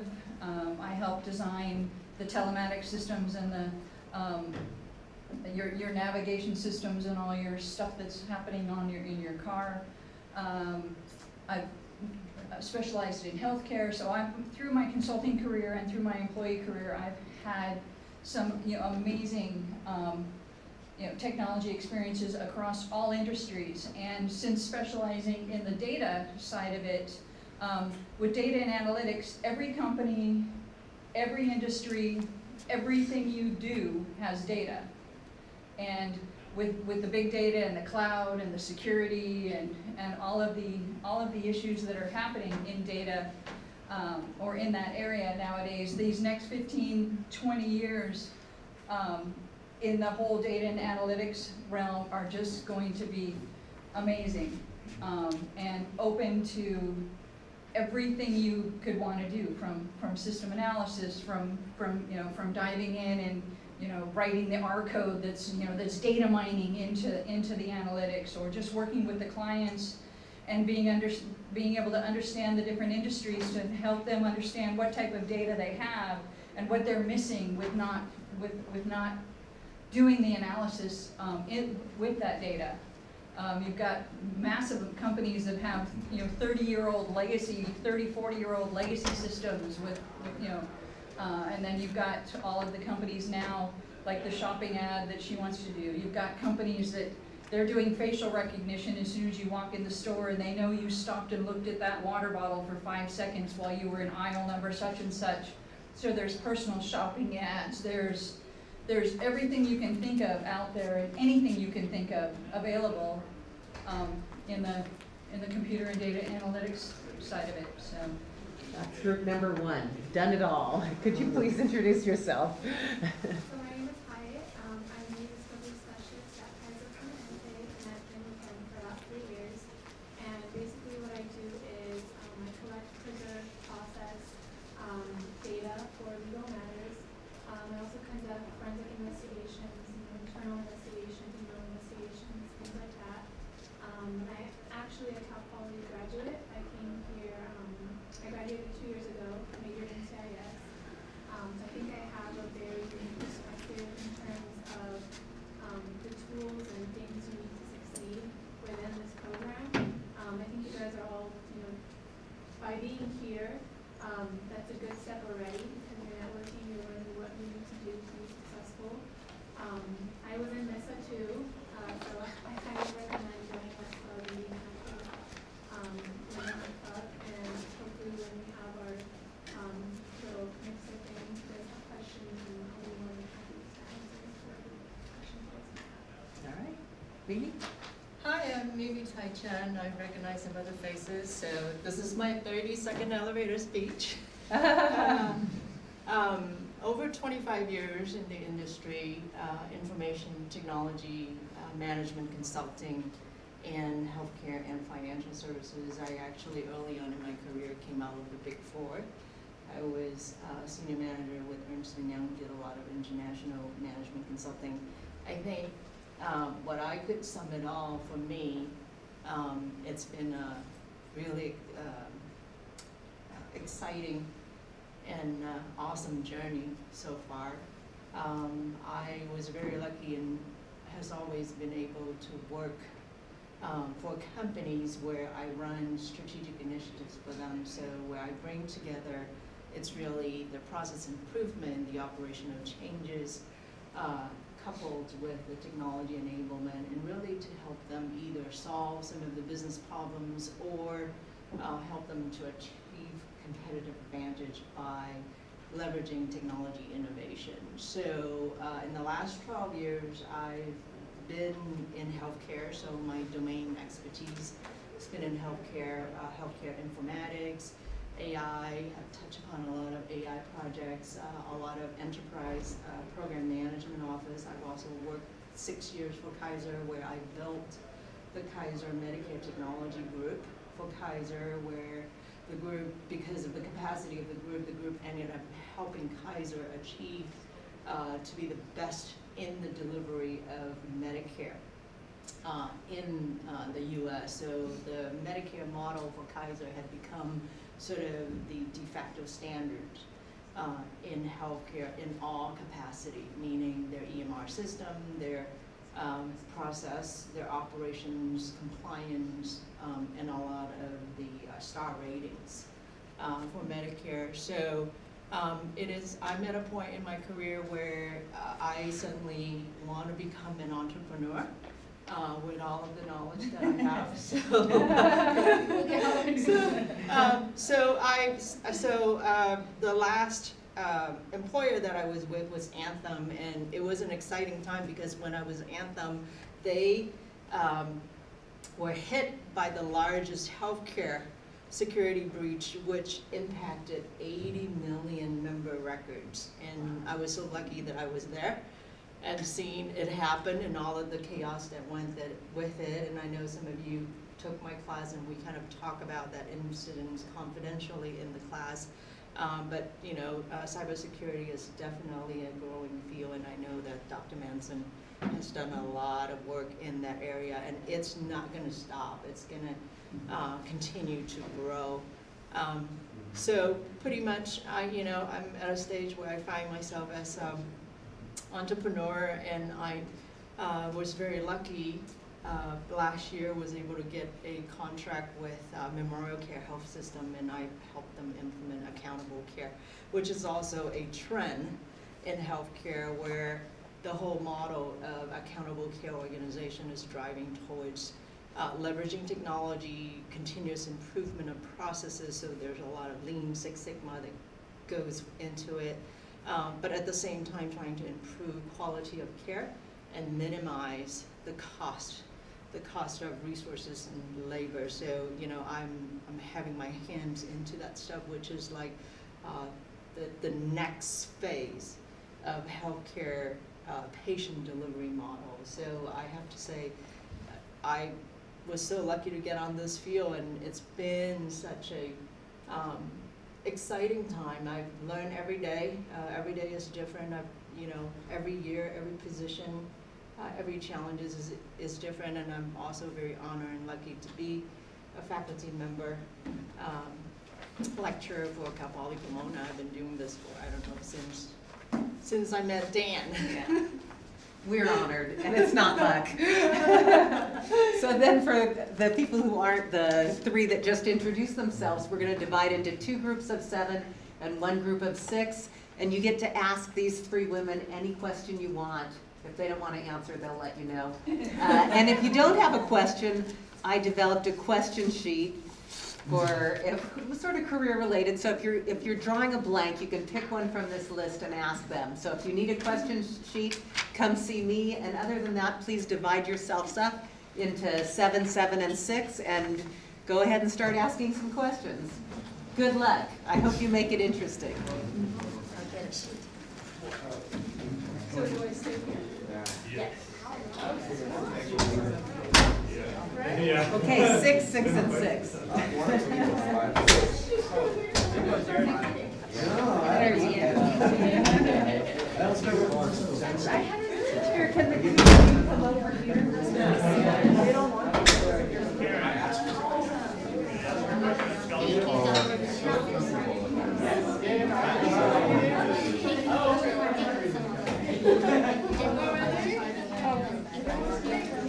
About that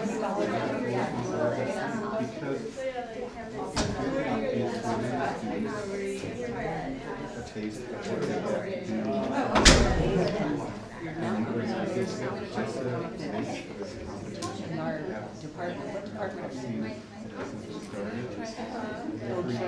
I'll tell you about it then, I'll email you some.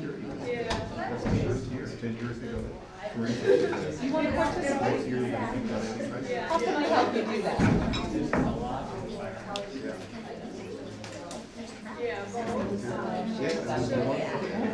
So I think, But you evolve. I mean, as I always do, I think it's very important that you have throughout my career, a lot of my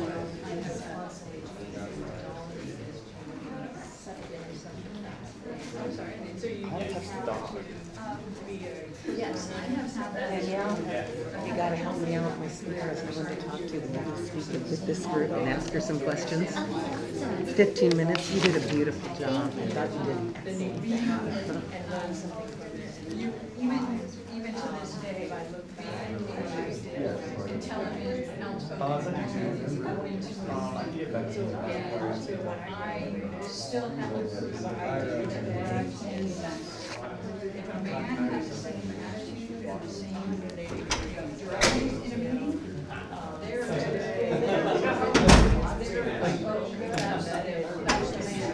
man. If I go into a meeting and there is talking about it, and I know what the whatever we're supposed to be doing, or I know what the answer is, as direction, I start indicating or I'm trying to prove myself. It's still and throughout my career, especially with starting off in robotics and then going into aerospace engineering,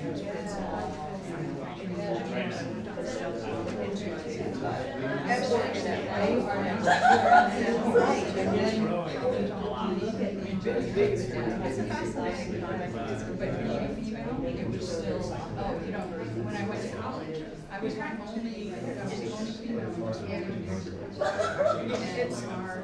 It's like, you don't feel like you're and you gotta be going here and even speak right now, babies, all of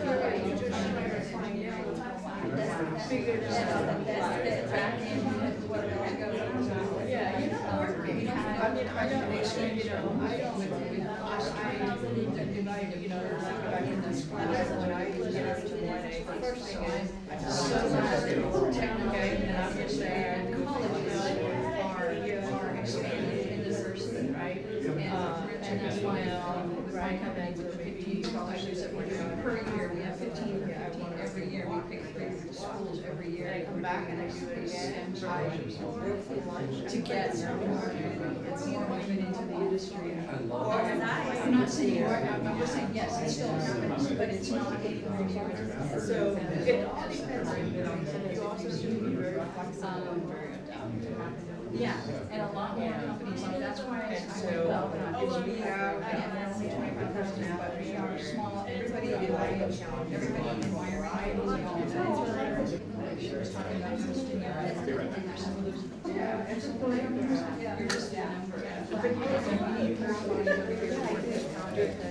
go, because it's changing so doesn't matter about your line. Sorry, what was your name again? Ruth Guthrie. Nice to meet you. Yeah. Good for you for making it all the way up here. Yeah, it's only a 45-minute drive, but it was really last minute. I came in here like different. I came to my boyfriend's place at like 2 a.m. Yeah. But wow. I'm here. Good.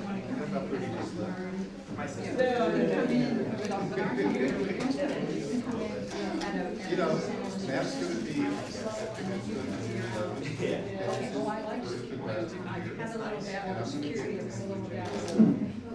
Data analysis, I've had a little dabble of database design, all these things you kind of learn in school. But you can come in and you can see, oh, okay, I really like that. So that's what I got in. It started with the engineering and the robotics. twice, but I realized that data and the database is all.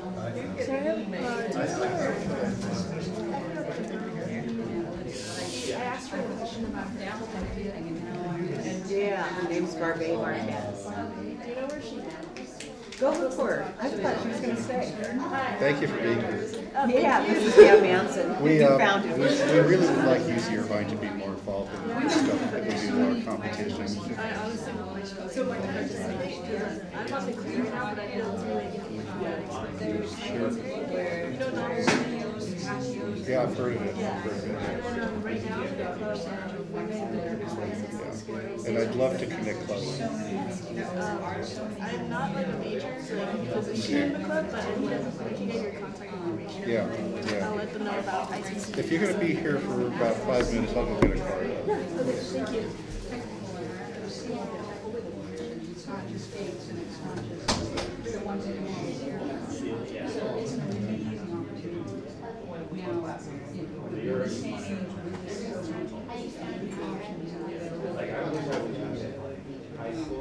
There's so many organizations that are empowering, that you can get involved with that are empowering Here's Barbie. Hello.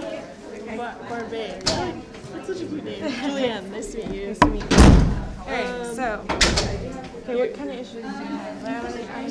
Like, probably talk to someone else because this is still running. There you go. Hey! Oh, awkward. every time we see Carrie and one when we compare East Coast to West Coast, since our main division was East, we're seeing all of these people that are moving up on East. So we're seeing places like just, visiting. Not much as a male and female, but as far as, this is, the financial, East Coast is where all the, everything's supposed to be happening, you're just counting on the West Coast. So we've seen some places there, she's whatever, it's not as it's like, you just need to be confident about it. Know that you know. You know your skills. Where she goes and make a lot of people have a problem, especially in the technology area, that if you're asked to do something, you don't have to know how to do it yourself. You've got to teach you. First of all, people should good with math. A lot of people think they have to.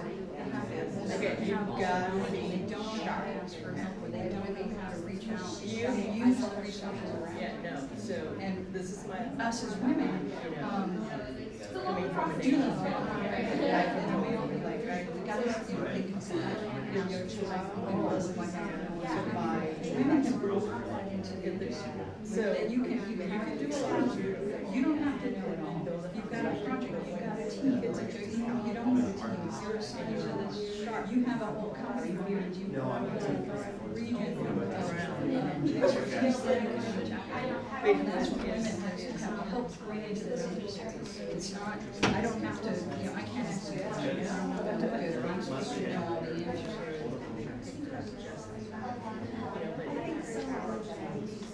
So much more because that's just like my husband, there's no nurse